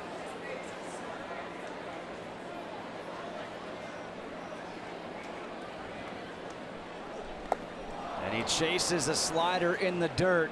And Perez will just tag him out for the final out here in the 4th. They leave 2 on. Fulmer's coming out for the 5th. Tigers trail 3-1.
Albert Pujols will lead things off against Michael Fulmer.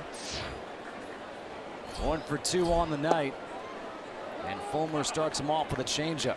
Last time up, Pujols flew out to the wall. A leaping catch by Justin Upton out there in left field. Fastball. Actually, maybe a changeup that floated up high. Yeah, that was just a slider that just didn't do anything. Albert has timed his fastball from the get-go tonight. Looks like he's got him off that pitch. Changeup, slider, slider. And neither slider has had any real sharpness to it. Any tilt.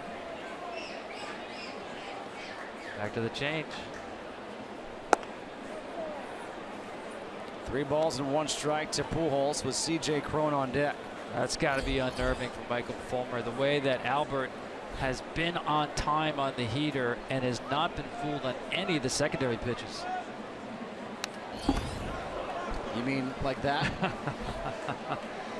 He just missed that one. Albert loves hitting here at Comerica Park. 421 games. How about PNC Park? How about Qualcomm Stadium on the list? Well, that's just 9 games. That seems like ages ago, doesn't it? PNC Park. How about Olympic Stadium in Montreal? 3-2, ripped to center field, but Maben is there for the first out here in the 5th. Those high fastballs are like catnip to Albert. I know that's out of the strike zone, but he loves the ball up there.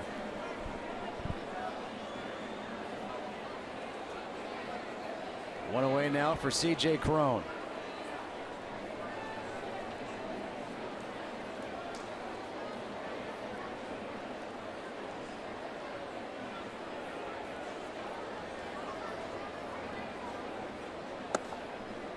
Justin, I once went to one of Albert's workouts at the off-season in his Missouri home, had this batting cage, and he set the tee up so that the ball was higher than the strike zone. So swing after swing, and he's just hitting rockets on a line off the back net of the cage. And what he's doing is he's practicing swinging at balls that normally someone would say, that's a ball. Why are you practicing swinging at a ball out of the zone? And his point to me was that there are some times in a game where you do want to go up there, especially with a runner on third, less than 2 outs, and I want to be able to hit that pitch. Well, he's drilled himself so long and so well, and as I said, his swing is so flat. That ball out of the zone, actually, to him, is a very hittable pitch. Not by accident that he gets on top of those pitches. Hard work. 2 balls and 2 strikes, the count to Crone.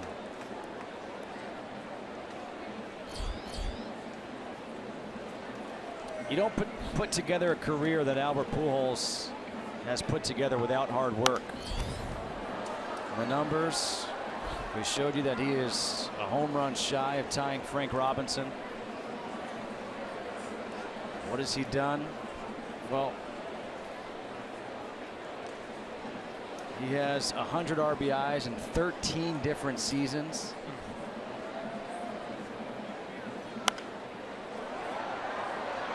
Pop foul out of play. It's one of the great game faces that he has, Albert Pujols, and he's got that on if you see it 3-4 hours before the game in terms of his pregame work. That face right there doesn't change much as soon as he arrives at the ballpark. Line drive, third base, caught by McGee. 2 away here in the 5th. Hector Santiago, his former teammate, is an avid collector of autographs, has thousands of autographed jerseys and balls. He played with Albert Pujols, and it took him 2 years to work up the courage to go up to his teammate to get his teammate's autograph. Well, I said, why did it take so long? To ask you. And he said, well, Albert's always kind of busy, and he always looks kind of serious. A man at work.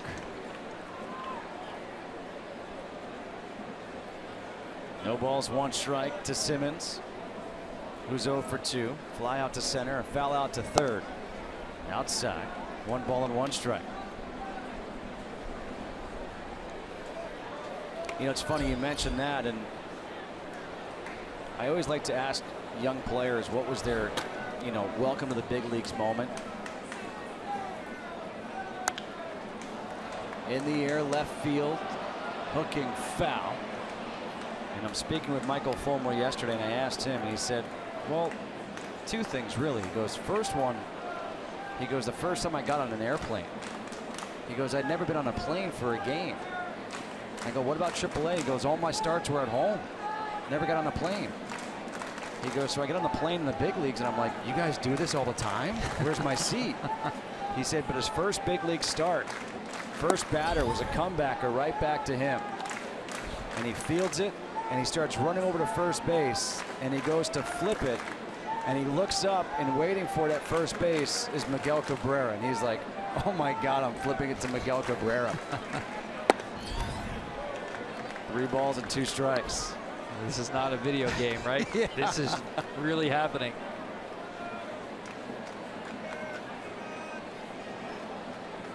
You see the pitch count at 94. I got to believe this is it for Michael Fulmer. They won't push him beyond this. Line drive to McGee at third again. So a 1-2-3 5th inning for Fulmer. It wasn't easy, but he did get through 5. His team trails 3-1.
by Budweiser. Ian Kinsler had his 38th career leadoff home run in the first, but the Angels struck for 3 in the third.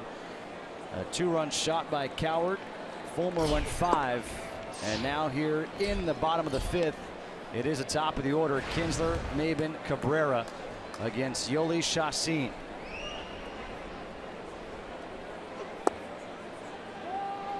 One ball and 1 strike.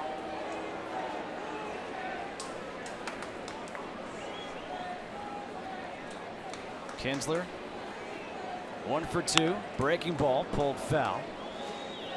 1-2. I mentioned his velocity has started to creep up in the last couple of months. You know, around June he's sitting around 90, 91. Last couple times out he's been sitting around 93. We've seen 93 already tonight. Down low.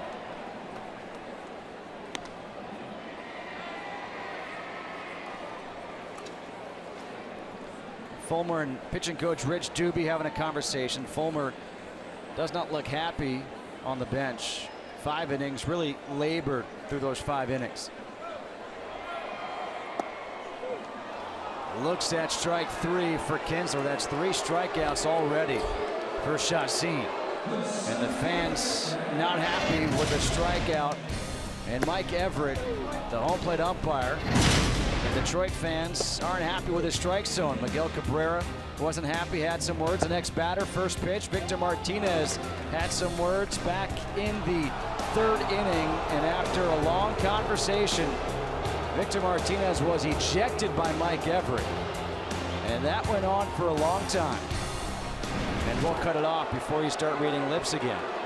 And Wally Joyner, he just got tossed.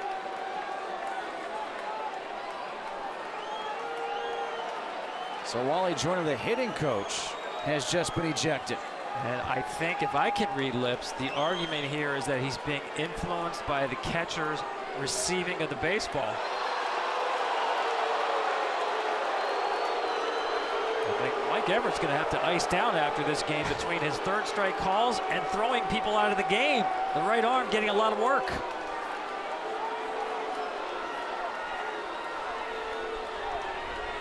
But I think he's been pretty consistent. He has had a bigger zone, but it's been that way all night. And give credit to Carlos Perez. As you saw in that package, he's been very quiet with his hands receiving the ball behind the plate. Well, let's take a look. And look at Fox Tracks. Where was it? It was low. Yeah, now that ball I saw, to me, down, because that time Perez pulled the ball back up. Wasn't as quiet with the hands. Now, Everett can't really see that on the ball that far down. That's why a lot of catchers on the ball that's down want to reach out a little bit to give a visual to the umpire.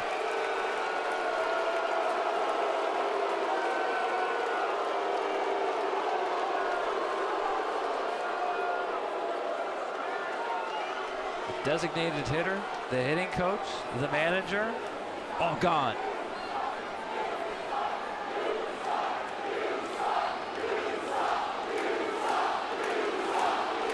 So Joyner, Ausmus, Victor Martinez, all gone. Gene Lamont will take over as the manager, and expect Mike Everett to hear from these fans the rest of tonight.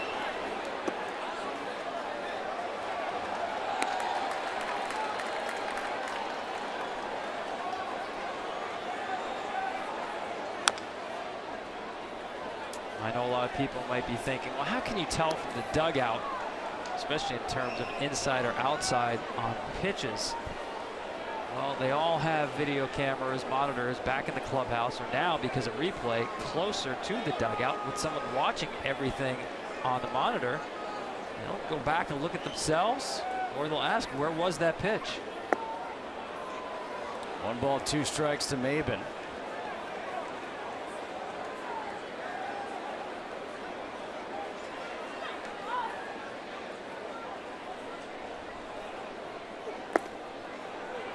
In the dirt, you can hear the grunt by Chacin.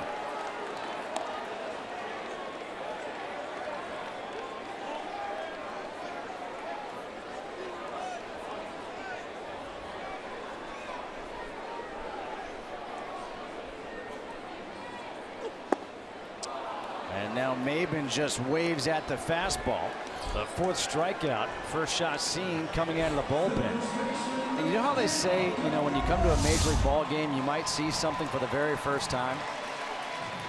I think this is the first time at a big league game where I've seen the hitting coach ejected. Yeah, I'm assuming he was ejected before he came out onto the field, because that alone is unusual. Yeah. And ejections in triplicate, I'm not sure I've seen that before, other than in a situation where you have a bench clearing. Right. Miguel Cabrera, a strikeout and a walk.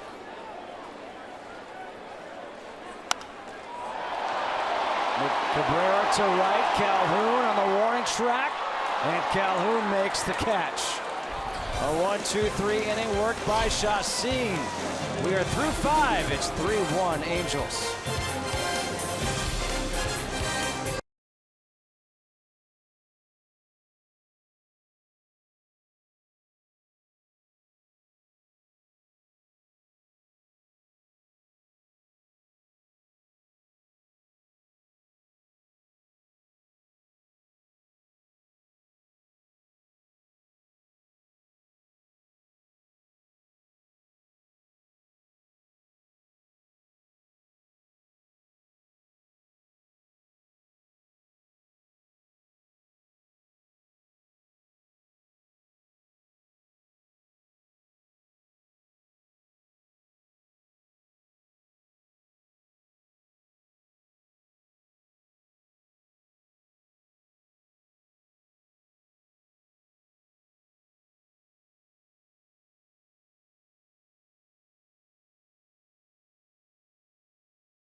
Skip Bayless and Shannon Sharp go head-to-head on the day's hottest sports topics. Undisputed with Skip and Shannon premiere September 6th at 10 a.m. Eastern, 7 a.m. Pacific, only on FS1.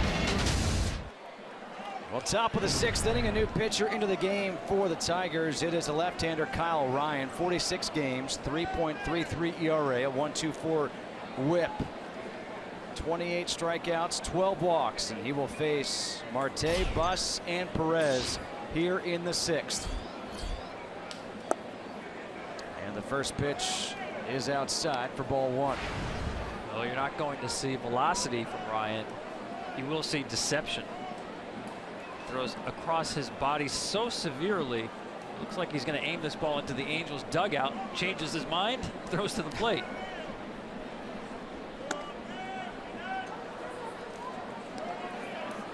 Two balls and no strikes to Marte. A strikeout and a pop out.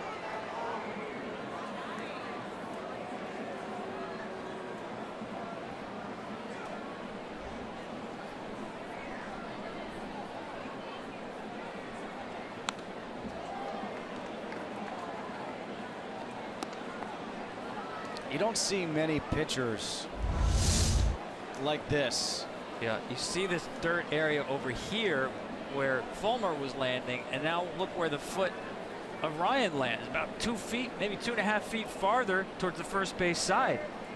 It's like when you played water balloon fights with your buddies as a kid. You hit around the corner and you threw around the corner.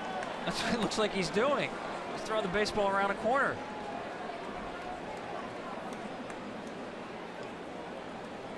obviously much more deceptive against left-handed hitters. The ball's coming from behind their backs. The 2-2. And now it's 3 balls and 2 strikes to Marte. I mean, this is so dramatically across his body. I mean, you wouldn't see a starting pitcher throw this way because it's just not sustainable doing that 30 times a year. 2-hopper to second. Easy play for Kinsler. 1 away. Follow live baseball with the MLB.com at-bat app. Stay up to the moment at any moment with game day live, game video highlights, StatCast, news, and more. Download MLB.com at-bat, the #1 app for live baseball on your phone and tablet. Of course, when I mean 30 times a year, that's expected to pitch 5 or 6 innings 30 times, not 1 inning at a time. Well, that just brings up a whole other issue. Only 5 or 6 innings? Yeah, I know. All those pitchers way back in the 90s, never mind the 50s and 60s, are saying, back in my day, I walked through 3 feet of snow just to get to the mound to throw 9 innings. 0-1 to Nick Buss. Flew out to center his last time up. This cannot be a comfortable at bat. No, when you have not seen this kind of release point, left-handed hitter, left-handed crossfire delivery, Buss doing a nice job hanging in there, keeping that front side in, because normally that front side wants to leave. The ball's coming at you. Yeah, that's what it looks like. That was a great angle there. For all of you watching at home saying, oh, I could do that, I could do that. I don't think so. Well, his angle, the way his release point is lower than the crossfire step we talked about, the baseball is probably 2.5 to 3 feet offset.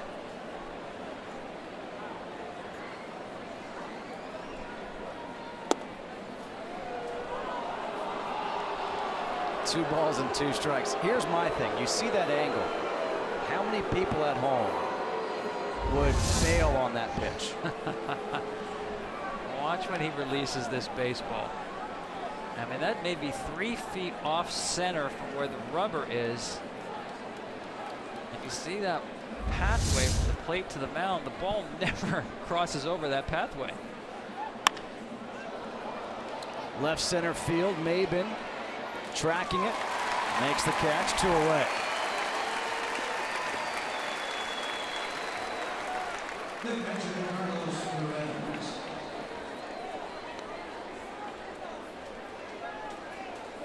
Well, this will bring up Carlos Perez. Hit by a pitch back in his first plate appearance, singled his last time out. And maybe he's the culprit. Done such a nice job receiving. But he has gotten some strikes for his pitchers.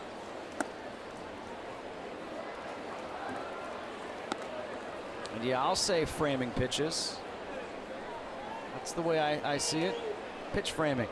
It's an art form. Well, there's no question about it. There's definitely something to it.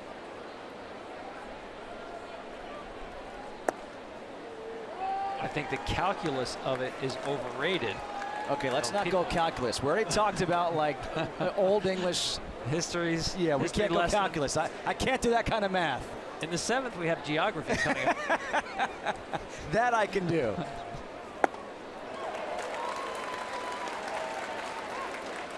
Yeah, but a lot of times a catcher will get credit for sometimes an umpire just flat missing a call.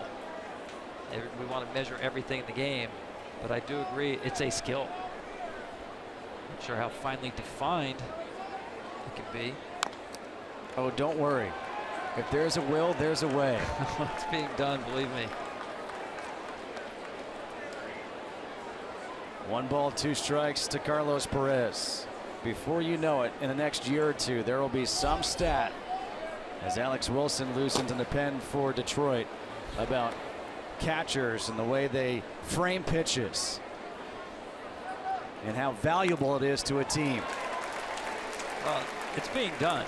There's no question the teams have their own proprietary information in that regard, but I know a couple of years ago the Tampa Bay Rays went out and got Rene Rivera, who's got a guy who really doesn't hit his own weight, but they thought he was so important framing pitches that they would carry the lack of offense behind the plate.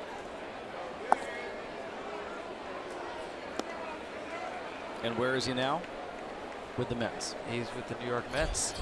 I do think that some, like as you mentioned, it's a skill and some are better at it than others.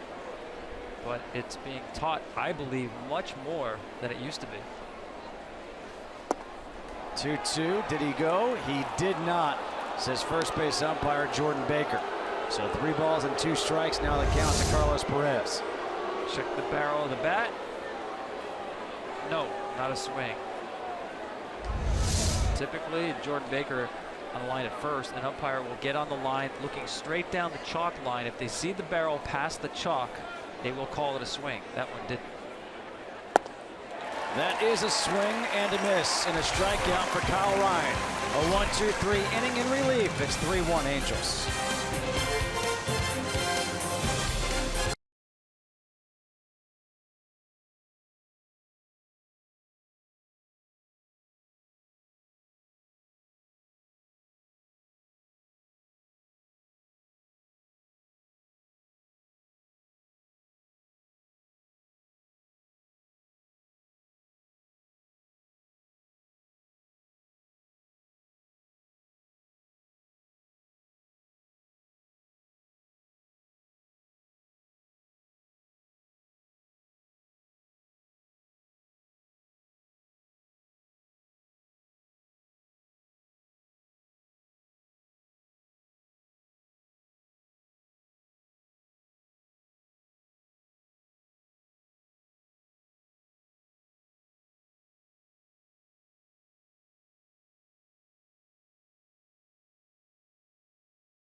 Tyler Collins will lead things off here against Yoli Chacin.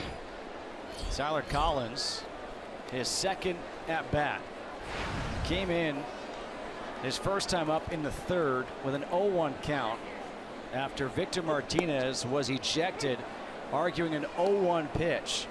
Justin Kutcher alongside Tom Verducci, and Tom, it's been an interesting game because we've seen 3 people, and I say 3 people, not 3 players, ejected for the Tigers.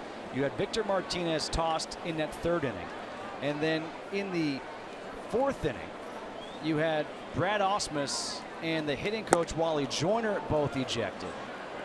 And so now Gene Lamont is the acting manager for Detroit, but the scoring for Detroit happened back in the 1st. The starter for the Angels lasted 3 innings. Yoli Chacin is now in, and this vaunted offense has just 1 run. Yeah, I mean, it's a little odd considering how well Detroit has been playing that they would get unhinged as much as they have by the strike zone of Mike Everett, especially to me, Victor Martinez. I was actually surprised to hear that's his 4th career ejection.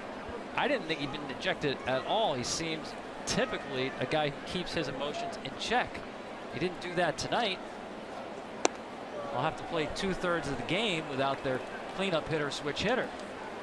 And it's so important because it's not just another game for these Tigers. They enter tonight a half game back of the Orioles as Collins goes the other way for a leadoff single. So he says, what were you guys saying before about me playing and Victor Martinez not? Yeah, okay, that's right. So he leads off with a single here in the 6th. But it's so important because with the Orioles losing earlier today, the Tigers with a win, and they've won 5 in a row, so they're playing good baseball. But they could move into a tie for that second wild card spot. And this is a Tigers team who, around the All-Star break, you weren't thinking they were a playoff caliber team. Yet here they are in it. And they are legitimately in this race. Certainly still in this game. By no means are they out of this game because they have the ability to score so quickly in so many different parts of the lineup because of the power. JD Martinez singled his last time up.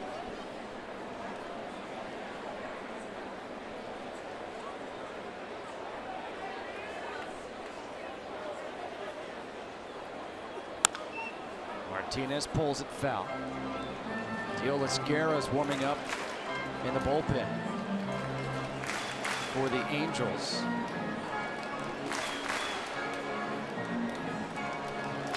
Bottom half of the 6th inning here in Detroit.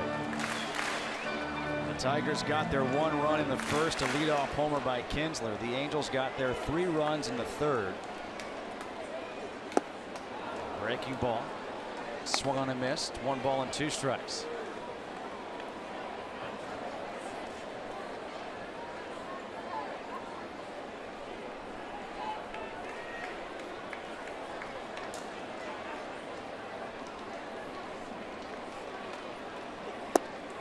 Called strike 3. And Martinez doesn't like the call. And now you wonder, is it just in the heads of these Tigers players? And now Martinez gets tossed.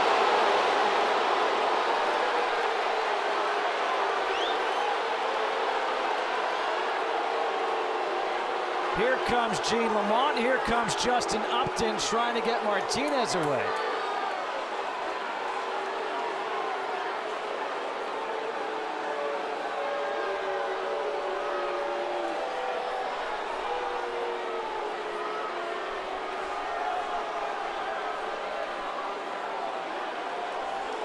I've never seen anything like this. Neither have I, and frankly, enough is enough. On both parties.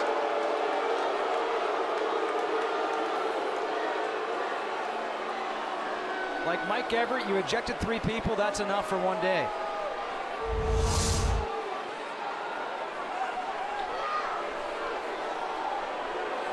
No, I'm sorry. He's been calling this pitch a strike. Is it at the hollow of the knee? It's right there. It's a borderline pitch. Every 50-50 pitch tonight has been called a strike. Why are you still surprised that it's being called a strike? I agree with you. Why are you still surprised? I think part of it is every time a strike goes against you, they're thinking it's just piling on. But at the same time, I don't think Mike Everett should be ejecting another player at this point. Well, we don't know what JD Martinez said. You know, there's certain magic words in this game. When you make your objection personal, if you say something about the umpire rather than about the pitch, you're going to get thrown out, whether you're the first one of the game or the 4th one of the game.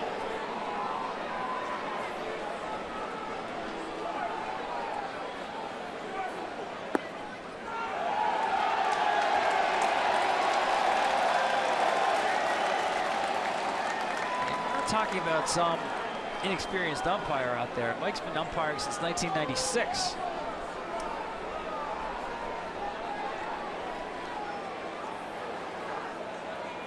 It's the 5th strikeout for Chacin in relief. Upton lined, dropped by Simmons, and I almost wonder if he did that on purpose. He is so smart that is Andrelton Simmons realizing I can turn 2.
First pitch, Caleb Cowart now hitting from the right side against the left-hander Kyle Ryan, fouls it back. Andrew Romine takes over in right field after J.D. Martinez was ejected. So Romine will now bat in the 5-hole.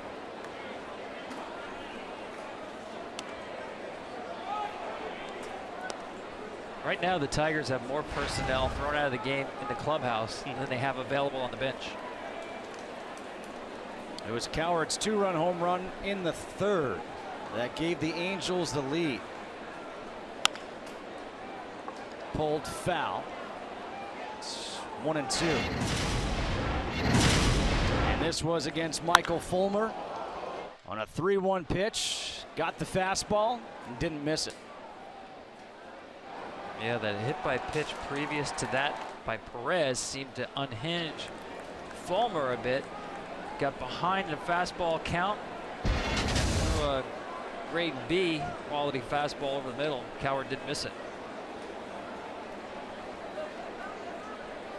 Cowart was then hit by a pitch in the 4th. The 1-2 from Ryan. Fouled straight back. A lot of people wanted to draft Cowart as a pitcher out of high school. He threw 97. That usually gets the attention. Yeah, but he's a pretty good hitter. Pretty good. His high school batting average was .654. It's not a misprint. How do you hit .654 in any league?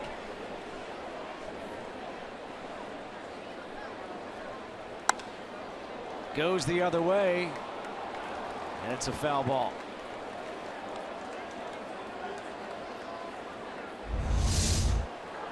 Here's the play. Watch the ready position over here of Andrelton Simmons. It's not textbook. He's got a unique way of playing shortstop. I don't know if he dropped that ball on purpose. I do know he had a double play anyway if he caught it because Collins was off the bag. I think that one may have just slipped out of the glove. He has purposely dropped those soft liners to start 2 before, but he's got such a relaxed mannerism playing the position. I would not recommend it. It's like a lot of people. My working definition of greatness is when you make the difficult look easy, and that's what Simmons does. He's just got this easy way about him out there. He also baits people. I mean, in the past, he's baited base runners off at third base, trying to get them sleeping or having somebody take a wide turn at first. Pop back our way. Stays 1-2. I saw you get up out of your seat for that one. Hey, got to be ready. Yeah, but you don't have the range of Simmons. I might have to dive over you because obviously you weren't ready. I read it well off the bat. You know what? I'm just here, ready for anything to happen. My penmanship is good, you know. You can come out from under the desk now. Stays 1 ball and 2 strikes to Caleb Cowart. Leading off here in the 7th, Alex Wilson ready to come in whenever needed here for Detroit.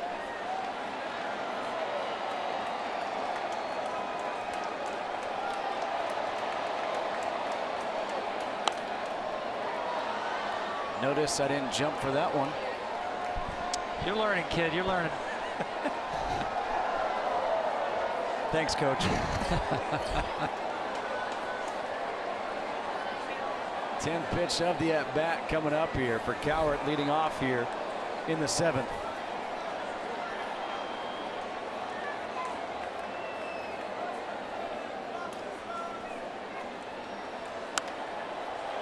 Pop up. Trouble. This drops in for a base hit. Cowart going for second, and he's in there with a leadoff double. 3rd double of the year for Caleb Cowart. He's now got a home run and a double on the night, and that was that bloop double. Well, his backside might have been in the third base dugout, but you can't call it lucky when you get to a 10th pitch and you just fight it off. Drop in a lob shot over the net. Look at that.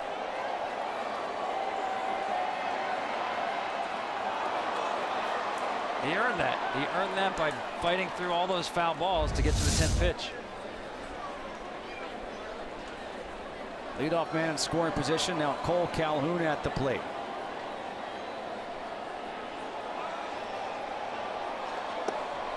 And a big swing and a miss for Calhoun. 1 for 3, a single, a run scored back in the third, a line out to second, and a strikeout. And you would think with Trout, Pujols, Cron coming up after him, this is probably the last batter for Kyle Ryan. With Alex Wilson warmed up in the bullpen for the Tigers.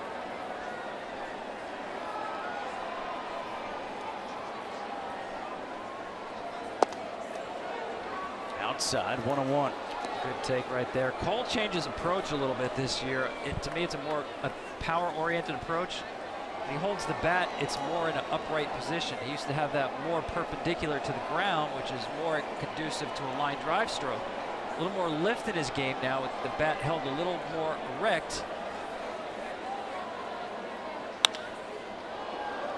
Left center field, Maben over to his right, makes the catch. Cowart tagging up, and he will get in there easily.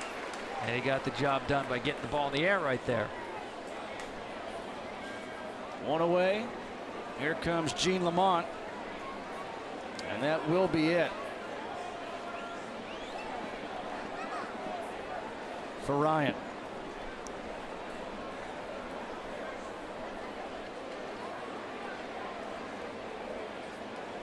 Alex Wilson will be coming in. Top of the 7th, runner on third, 1 out. A 3-1 ball game and a pitching change here for the Tigers.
Quite the way Colin Cowart and Jason Whitlock do. The brains to know and the guts to say. Catch Colin and Jason as they team up for FS1's new daily sports talk show. Speak for yourself. Weeknights at 6 p.m. Eastern, 3 p.m. Pacific. Infield in the first pitch from Alex Wilson hits Mike Trout. That's a good thing he had the elbow guard on. That is the 3rd hit batter of the game. Again, they're trying to pitch Mike the same way a lot of teams do. Fastball's up. And this one, Alex just let go a little too early. Ran in on him. And I can tell you this, with that Evo Shield guard, you don't feel that pitch. You don't feel getting hit. It's incredible. Alex Wilson on the season, a 2.83 ERA in 47 games, 36 strikeouts, 16 walks. And now he'll have to face Albert Pujols. The infield backs up, hoping to turn 2 to get out of this inning. Runners on the corners, 1 out. Fastball up and in.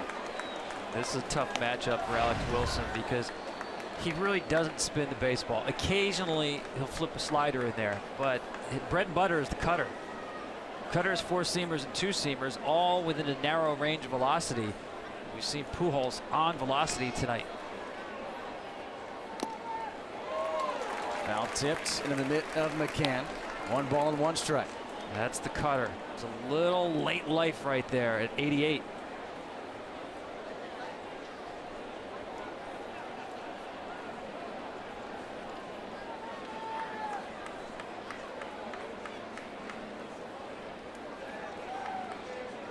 There goes Trout.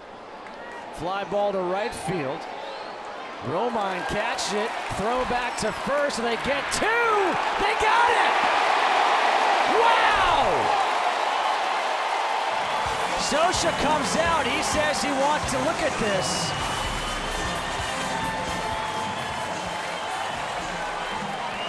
But I think he was out.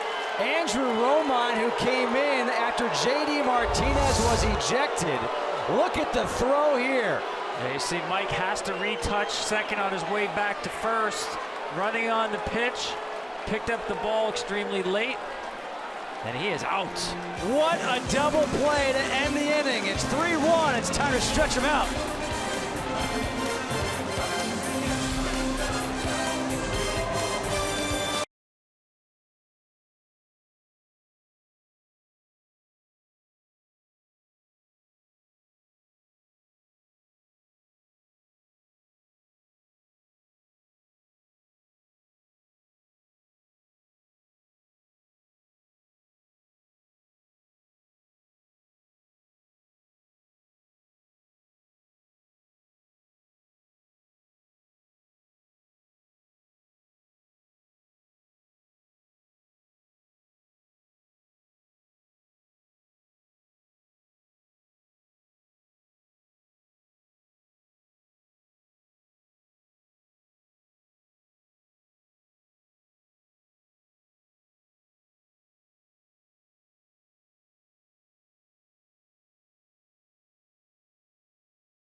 Defensive changes now for the Angels. Caleb Cowart moves from second base over to third base, and now playing second base is Cliff Pennington. Casey McGee shows bunt on the first pitch from Chacin. He's 2 for 2. A couple of singles.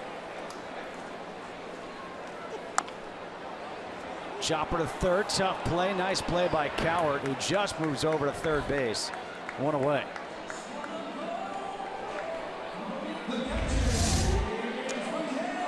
Soft hands right here. You know, the Angels bullpen doesn't have a lot of velocity, but their infield sure does.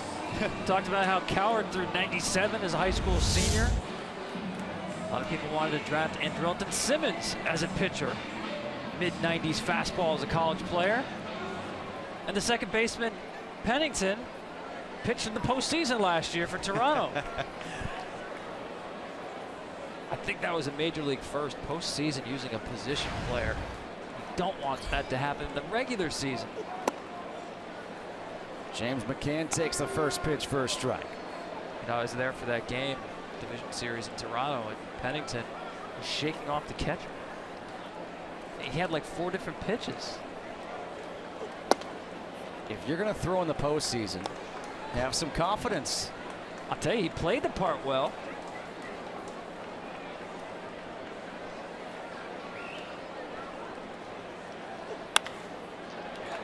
Pennington, a diving stop, gets to his feet, and a snow cone by Crone.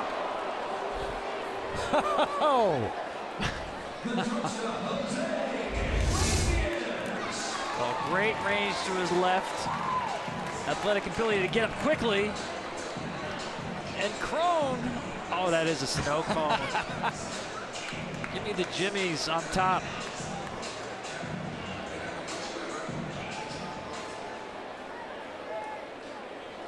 Wow.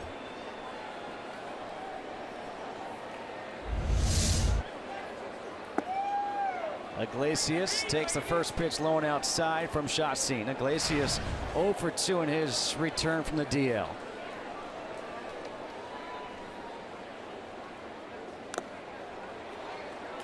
Foul tipped into the mitt of Perez. 1 ball and 1 strike. By the way, Chacin is showing really good arm speed on all of his pitches. The guy who was in the bullpen for about a month went back into the rotation about 3 weeks ago, and you could see the arm speed coming back.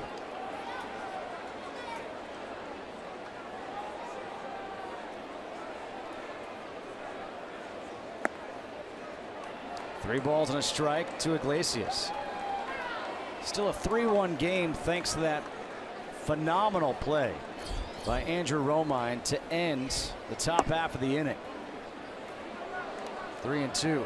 Able to double off Mike Trout, who was off trying to steal second base when Albert Pujols flew out to the warning track and right. Breaking ball just missing inside, and a 2-out walk issued to Iglesias. So that brings up Ian Kinsler representing the tying run, and Kinsler homered in his first at-bat tonight. That's not a good decision. Well, here's the play on the Trout. He hasn't picked up the ball yet. Now he sees it. Only when he's all the way to second, has to retouch the bag, and he's fast, but not fast enough right here.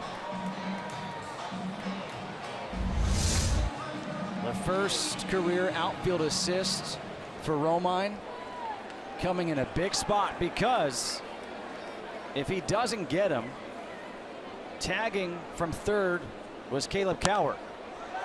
So that would have made it 4-1.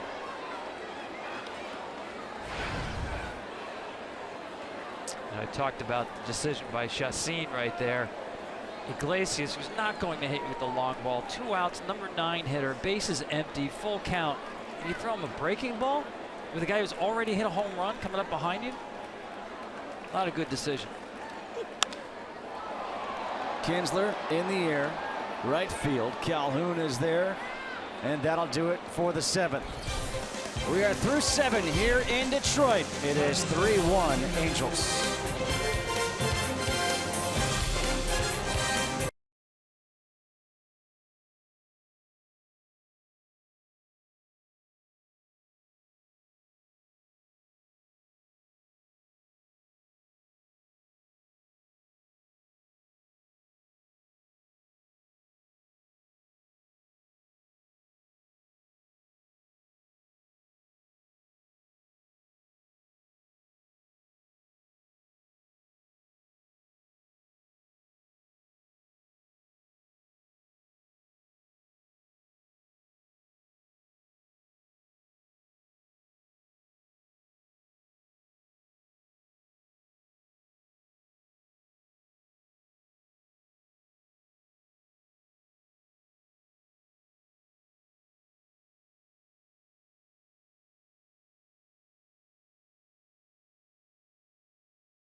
We move to the 8th here in Detroit. 3-1 game. Alex Wilson to face C.J. Cron. And the off-speed pitch misses inside for ball 1. Cron 1 for 3 RBI single back in the 3rd. That made it 3-1, and that's where we are right now.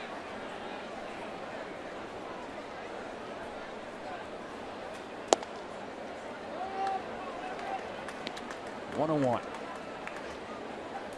Cron lined out to third base his last time up. Has also fouled out to the catcher.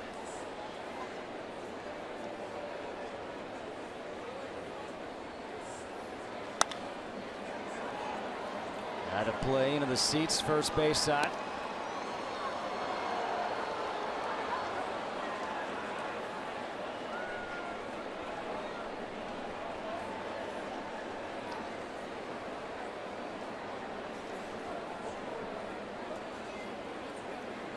What's pretty impressive, the last 27 games the Angels have played against the Tigers, 21-6. Chopper to third base. McGee, one away. The best seats at every ballpark for every game. Visit MLB.com/tickets today. It's hard to kind of explain that kind of domination by the Angels over the Tigers the last few years. And agreed. And this year 2-2, but think about this. Nobody in the league has a better record against losing teams than Detroit. 32-14. First pitch, Simmons line drive single to left field. His first hit of the night.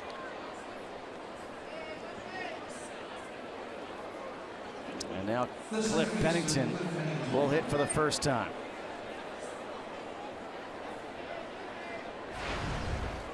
.221, 3 home runs, 9 RBIs on the season in 46 games.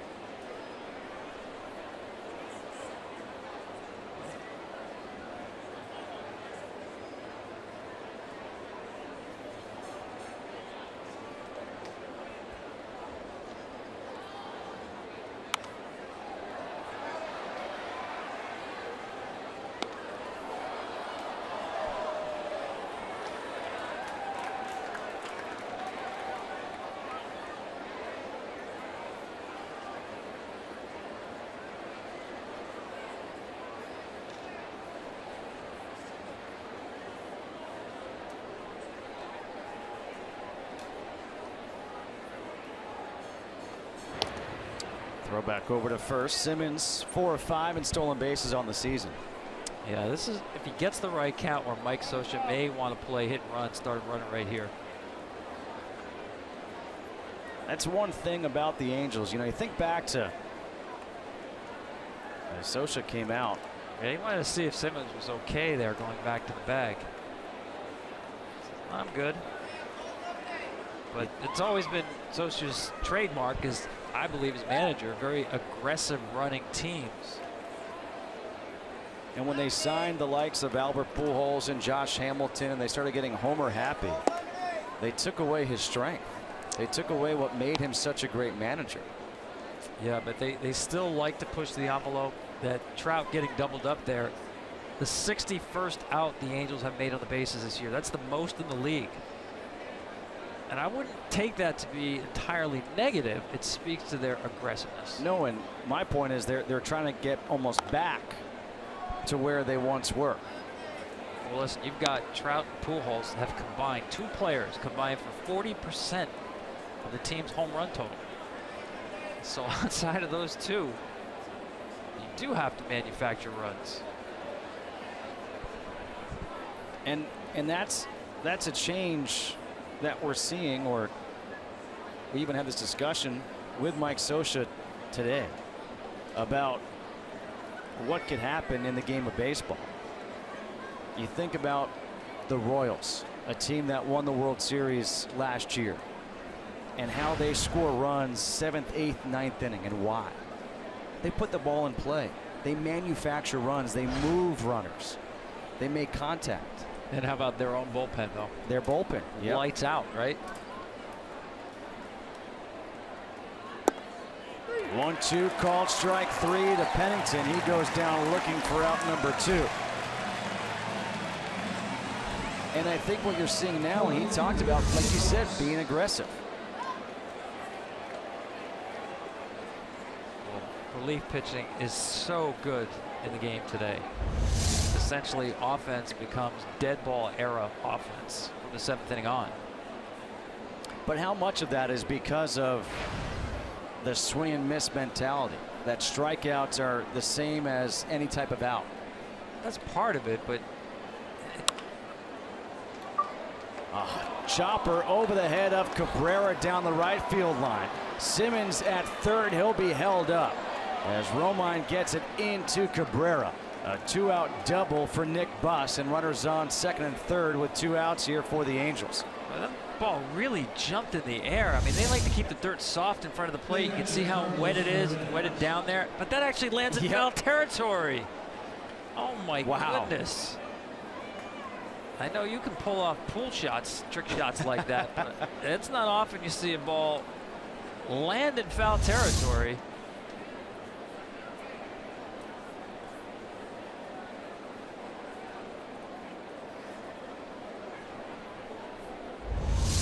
Check this out. This is not just a little bit foul. That's a lot foul. Clearly foul. And it makes a left-hand turn. Look at Miggy. He starts going to, where did that go?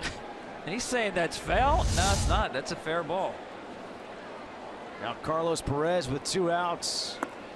Some big runs there at second and third for the Angels. People might be asking, how could it be a fair ball? It landed in foul territory, but it didn't land in foul territory after the first base bag. Still was in play at that point. Landed, came back over in fair territory. Fair ball.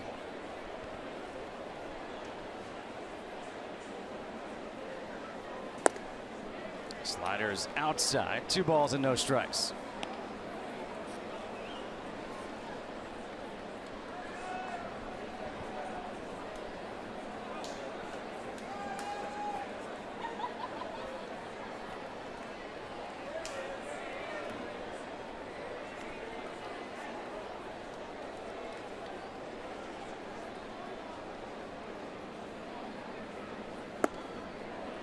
Now 3-0 to the 8-hole hitter in Perez. The switch hitting Caleb Coward on deck, who's got a home run and a double on the night.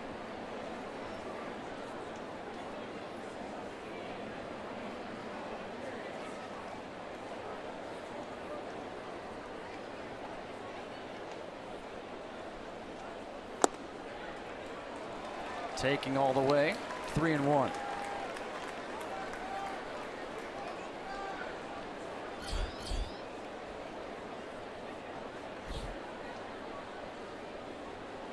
Cannot give in right here. Huge runners on base in this game. Base open, still have to be careful. Chases the slider. Great pitch. 3-2. That's not giving in at all.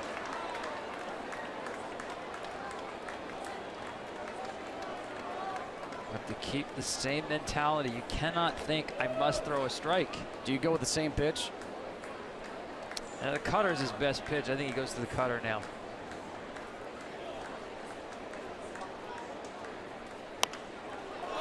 Popped up behind the plate.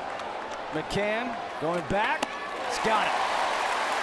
It's his best friend, the cutter. The Angels leave 2 on at second and third. It's still 3-1.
Ball game, Angels on top of the Tigers. A new pitcher into the game for LA.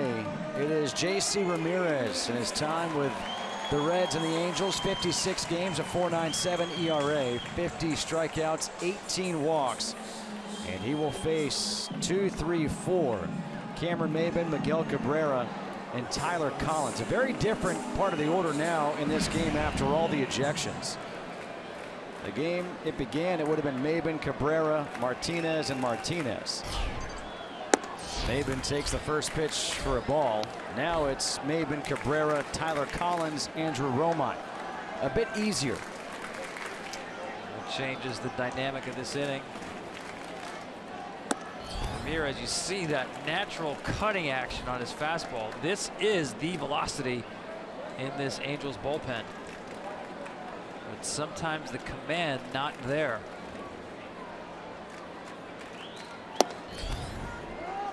There's a fastball at 96 for a strike. 2 balls and a strike to Cameron Maybin, who's 0 for 2 with 2 strikeouts and a walk.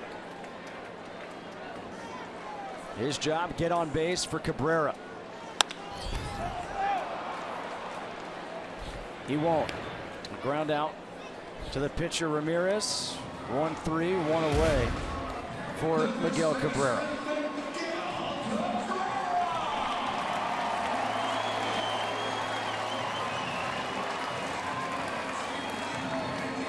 And now base is empty. It really changes the approach for Miggy.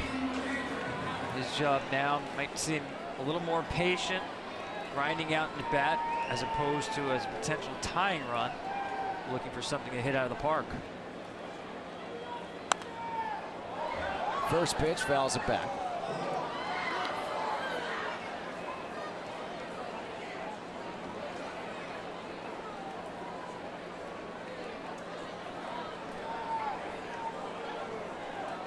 One great hitter to another. Off the end of the bat. Drops one in for a base hit. Looks at second. A wide turn. You got to be careful with Simmons there at short. He'll throw back to first. Miggy feeling a little frisky right there. Ramirez tried to double up with the slider here. He's just too good of a hitter. Yeah, he's out front, but again, we talked at the top about the balance. Watch him stay on balance. Get that foot down. It's one of the rare times you see the top hand come off by Miggy, but you didn't see the weight all the way on the front side. Was able to stay balanced. Now Tyler Collins, who singled his last time up. And here's where we talked about this inning completely different, right? Victor Martinez, this should have been his plate appearance as a potential tying run in the game. 1 ball, 1 strike to Collins. And a hot Victor Martinez. Justin Wilson, Bruce Rondon warming up in the bullpen for Detroit. Boy, Miggy was talked about him being frisky on the single. He was thinking about taking second base there. I don't blame him. Crawling way behind him. And it looked like Simmons was just talking to Cron about that. Oh, yeah, Cron should be a little closer, should be off his hip pocket rather than just conceding the bag, because you want to keep the double play in order. No need to hold him on with a left-handed hitter up. Play off his hip pocket and at least keep him honest at first. 2 balls and 2 strikes to count to Collins with 1 away. Collins to right center field, drops in for a base hit. Cabrera will stop at second. First and second, 1 out here in the 8th. So Tyler Collins off the bench, coming in for Victor Martinez, has a couple of base hits. Breaking ball again. Middle of the plate. Collins gets enough of it. Parachutes in for a base hit. And now Andrew Romine with his first at bat.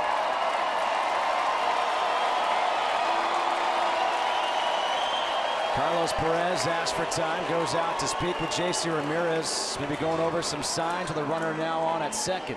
Yeah, that's why the second baseman Pennington came in.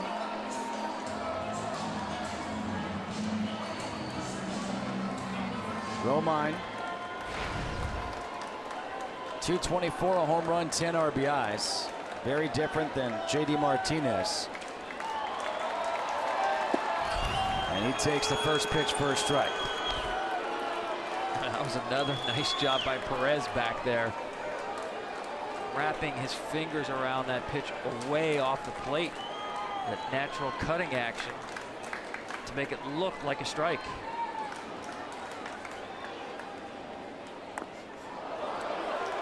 No foul tip. It gets away from Perez. Both runners advance.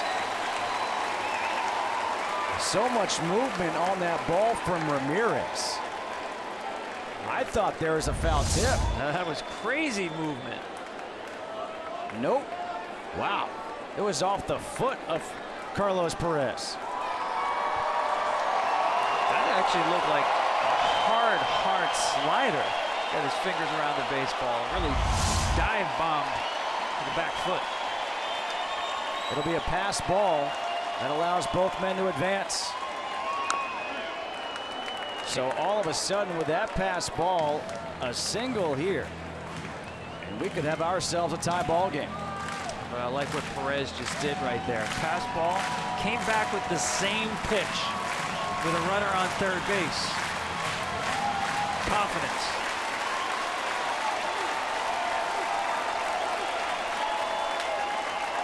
The 0-2.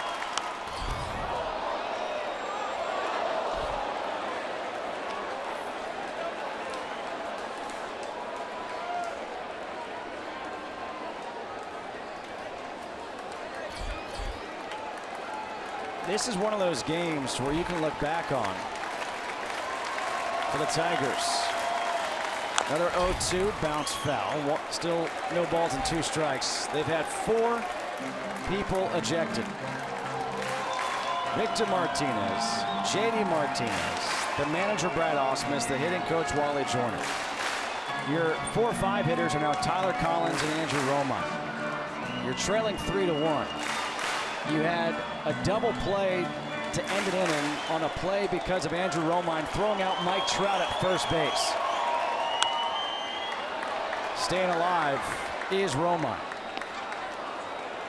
You've already won 5 straight. If you can win a 6th straight, now all of a sudden you're tied for that second wild card spot in the American League. Again, momentum. Bounce to first. Crone steps on the bag. That'll score Cabrera and make it a 3-2 ball game. So a good at-bat by Andrew Romine, an RBI ground out. Yeah, Crone took a look, thought about getting Miggy at the plate, but I believe he did the right thing. Take the shore out, put yourself 1 out away from getting off the field, preserving the lead. Now with Justin Upton up and the tying run 90 feet away. The closer, Francisco Rodriguez, has joined Rondon out there in the bullpen for the Tigers. And that cutter is low and outside for ball 1. Well, now it's Wilson who's back up, and Rondon, they're just alternating. They need another mound out there. 2 balls and no strikes to Justin Upton.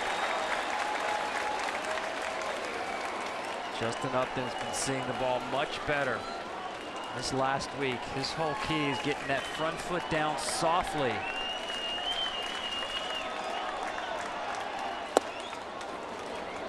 Great pitch. 2 balls and a strike to Upton, who's 0 for 3. You can drop in a slider and a fastball count, freeze the hitter. Great pitching. Upton popped it up. Outfield grass, Simmons and Pennington, and it's Pennington who makes the call for the final out.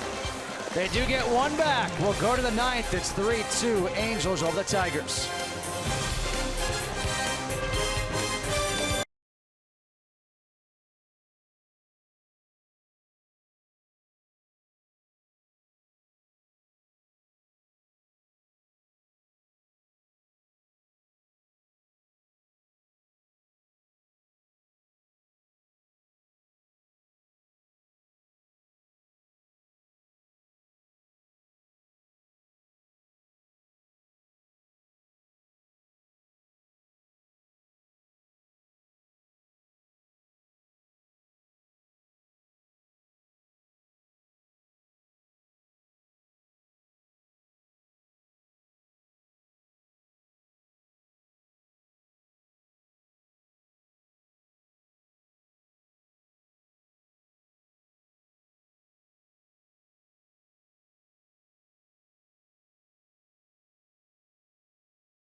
Make it 3-2.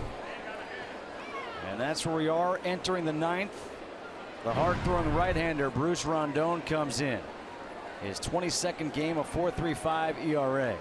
26 strikeouts, 5 walks to face 9-1-2. Caleb Cowart, Cole Calhoun, and Mike Trout.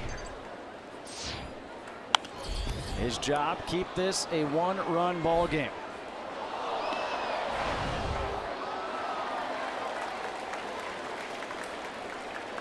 Cowart, 2 for 2, a 2-run homer, a double hit by a pitch. Now playing third base.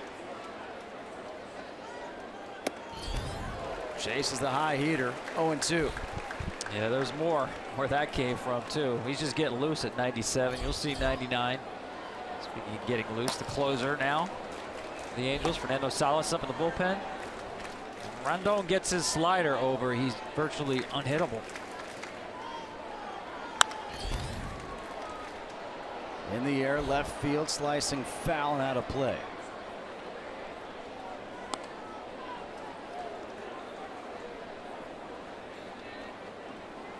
Fastball down at 98, you got a chance. Up at 98, no chance. As I said, when he mixes in sliders for strikes, it is very difficult.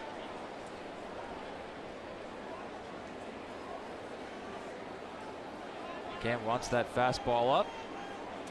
Rondon doesn't want to throw it. Now, you can't go wrong with 98 above the hands. I'd never shake off that pitch if I had 98. Here it comes. Popped up sky high. McCann going over.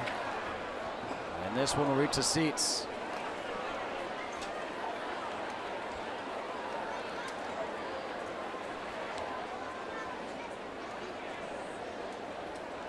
One of the great lines, one of my favorite movies. Forget about the curveball, Ricky. Throw him the heater. If you got a fastball like that, stay with it. Citizen Kane, Wuthering Heights. What great movie. I missed that one. I'm sorry. What movies were you just naming? I said a great movie, an all-time classic. Just a bit outside. Come on.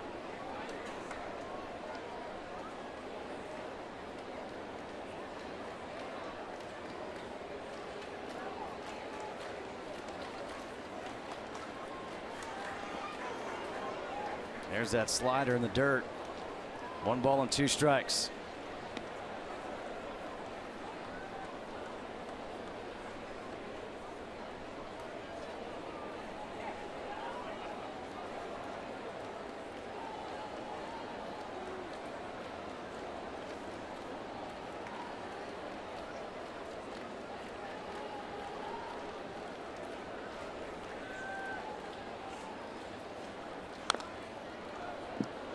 Good job by Cowart. Fouling the pitch off to stay alive. He had a good at bat back in the 7th, the 10-pitch at bat when he blooped that double down the right field line. This is the 8th pitch of the at bat. A little bit of a quick pitch there.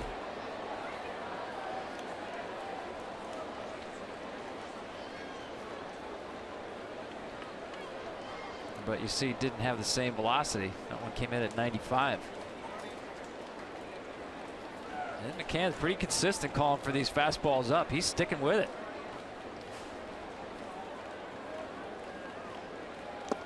There you go. 98, 1 out. Cannot go wrong with 98 above the hands.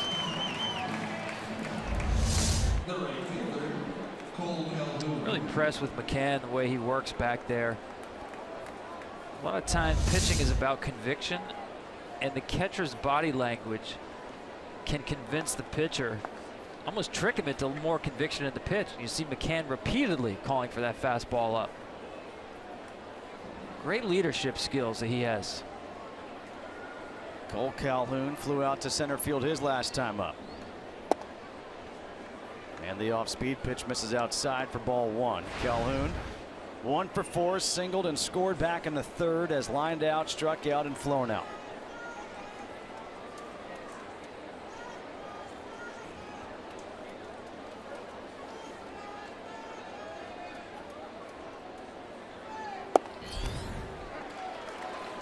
One ball and one strike. In the bottom half of the ninth, the Tigers have McGee, McCann, Iglesias due up. And according to my scorecard, they only have Ibar and Saltalamacchia left on the bench. Outside, 2-1.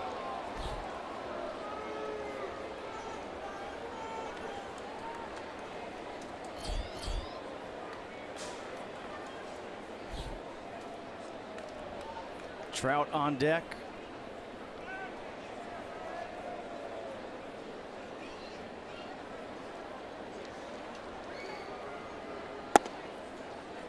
Three balls and one strike to Calhoun.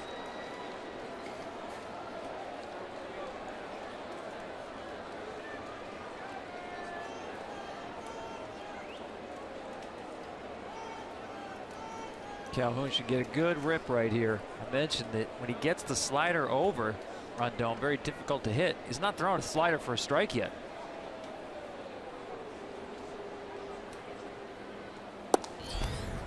On the outside corner, called strike two. And the cheer from the fans because they've seen him go the other way. That's another 50-50 ball that called a strike, as they have been tonight. Seemed like more did go against Detroit just because there were more 50-50 balls when they were batting. Now timeout asked for by Calhoun, granted by Everett.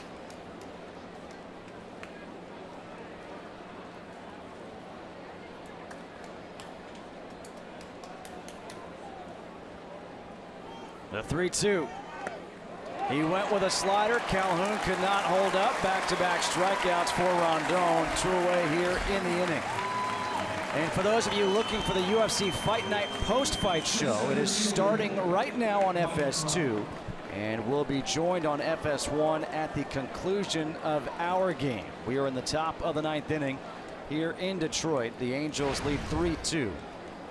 2 away from Mike Trout, who was hit by a pitch his last time up, then doubled off at first by that brilliant throw by Andrew Romine.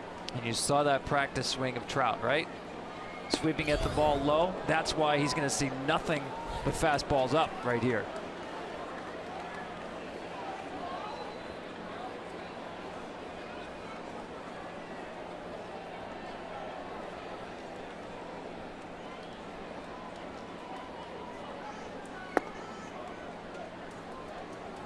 Uh-oh, Mr. Verducci. Showed him a slider, but again, he hasn't thrown one in the zone yet. And if I'm a pitcher and I see Mike Trout not even flinch on that slider, you know what he's looking for. He's thinking like me, fastball's up.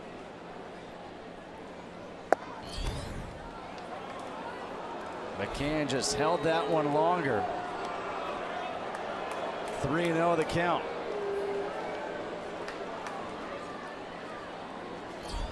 That's such a difficult catch for a catcher. With that velocity, the hand working down, it's very difficult to stick that pitch.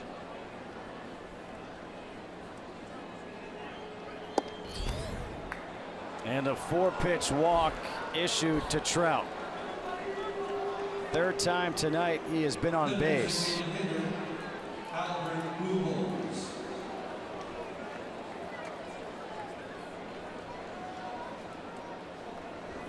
Wonder if Trout tries to steal a base here. Yeah, it's the right play, actually.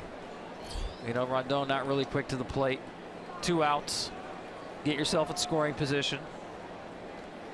He's got 21 steals on the season, 21 of 25. And the best play is to run early in the count, first or second pitch.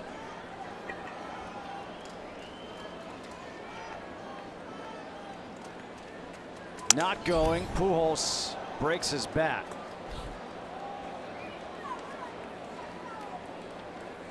I give a lot of credit to the bat boy. He had like a new bat. It's like a shark's tooth. I think he had a new bat before Pujols was out of the batter's box. Yeah, they actually put it's actually a rule. I don't know if it's an official rule, but they had all the bat boys just for that reason, to speed along the game, to have the extra bat, the backup bat, in their hand ready to run out there. But he covered that ground quickly. Fastball's outside. 1 ball and 1 strike. Look at McCann. The body language tells you the agitation. Seems like 3 hours calls going against Detroit, whether they're batting or on defense.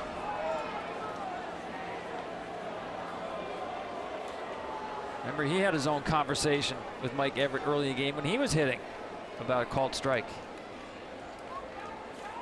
Well, I think we've learned, don't have any conversations tonight with Mike Everett. It won't end well for you. Pujols to left field. Upton on the run, reaches up and makes the catch.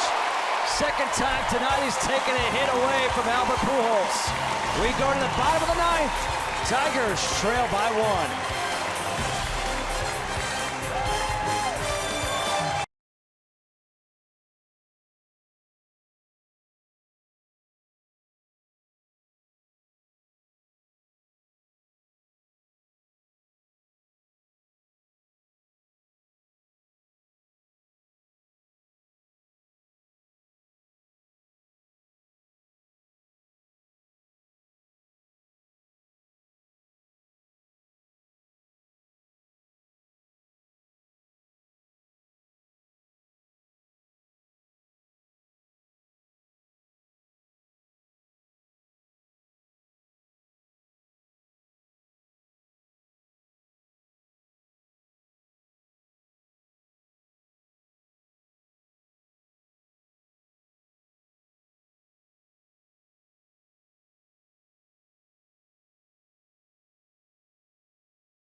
Fernando Salas is in, trying to close it out for the Angels.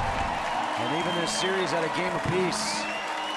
A 4.64 ERA, 43 strikeouts to 18 walks.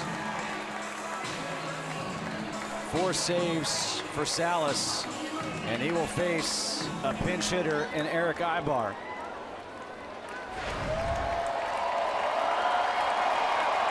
.240, 3 home runs, 28 RBIs in his time with the Braves and the Tigers. And Ibar takes the first pitch fastball for a strike. You have to be patient with Salas. Occasionally, command can be an issue. Not a lot of velocity, very good at changing speeds. Curveball and changeup behind the fastball. Low and inside, 1-1. That's Ibar's job right here. They can get 3 pitches in the zone. Be very picky. Both corner infielders have to play up. Ibar, one of the best bunters in baseball, have to take it away from him. Thrown backs up, and it's fouled back to the screen. 1-2. Yeah, he just asked Mike Everett, was that a ball? Yeah, that was up. That's a ball. It's the biggest change in a count in the course of a bat. The outcome of that 1-1 pitch. The biggest swing, whether it's 1-2 or 2-1, It just went against Ibar.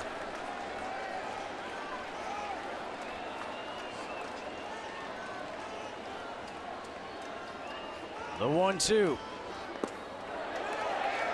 2 balls and 2 strikes.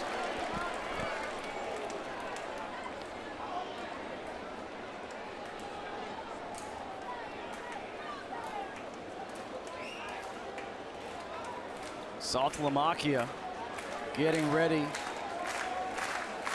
Yeah, he would hit an Iglesias spot if it's 2 outs, bases empty. A timeout at the plate for Ibar.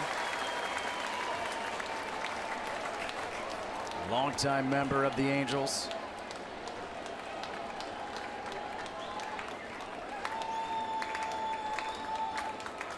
Two, and he goes down swinging. 1 away here in the 9th. Great changeup. Great fade action. See the changeup grip. Watch the ball fade down and away. Just kept working away from Ibar.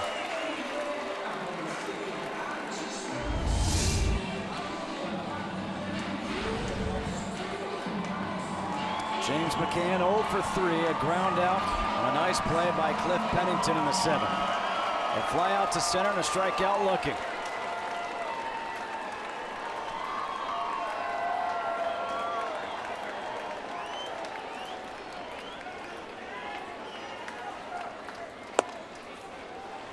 Outside for ball 1. He's faced Salas once in his career.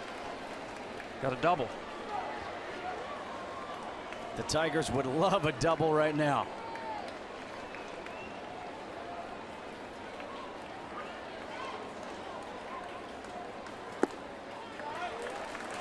Two balls and no strikes. Good hitters count here for McCann. He's got 11 home runs on the season.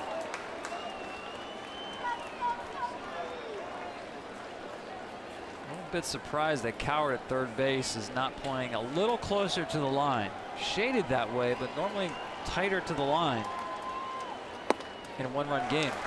Now 3 balls and no strikes. And you got to be thinking here that McCann is taking all the way. Jared Saltalamacchia in the on-deck circle.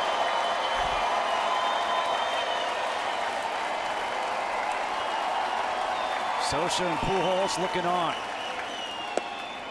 And he takes first strike, 3-1.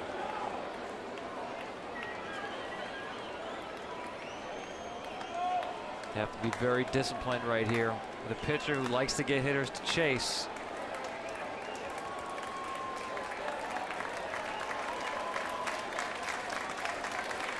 Perez telling him, shake, we're going to throw a fastball anyway. 3 balls and 2 strikes.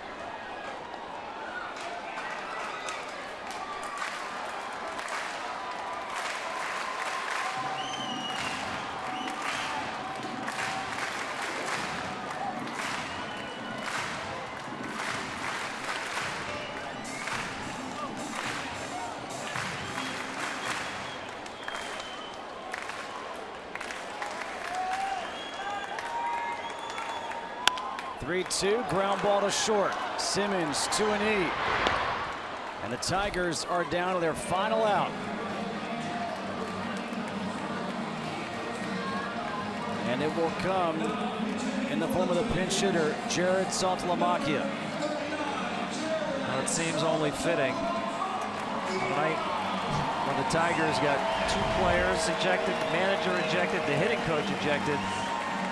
The last player off the bench, position player anyway, is up here trying to save the night for them.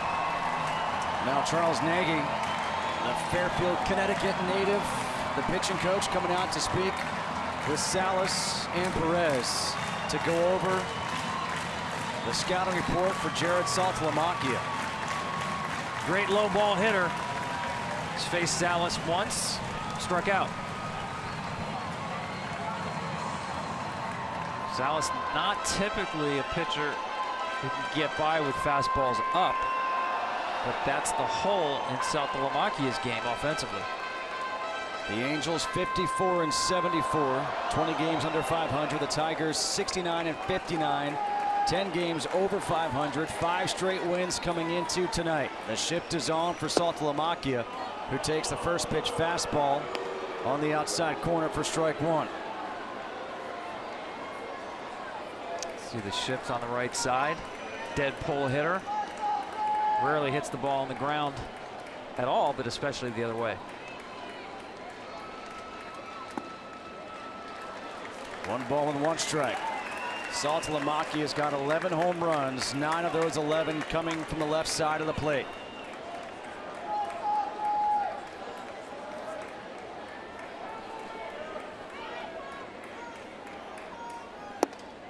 Chasing the high fastball, 1-2. That's the pitch. And you see throughout this at bat, Carlos Perez, the catcher, set up outside. Not going to get beat in.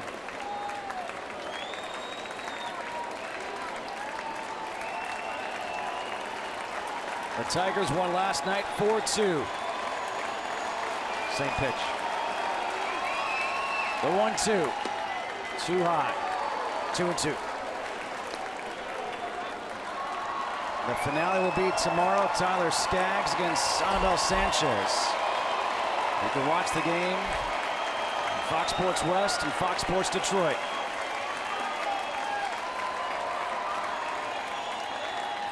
Two-two. Saltalamacchia strikes out to end it. The Angels win it by the score of 3-2.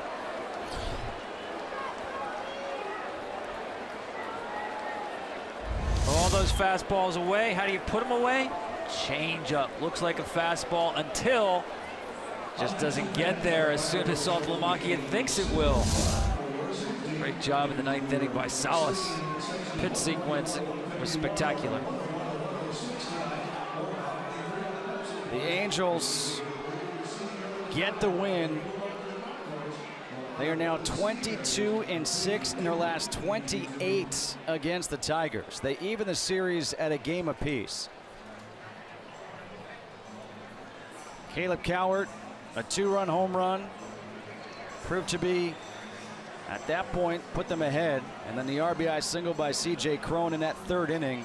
That proved to be the game-winning RBI. Well, Caleb Cowart is getting a little bit of a run here for the Angels. This is a guy they drafted 18th overall in the draft, gave him more than $2 million, well above slot at the time.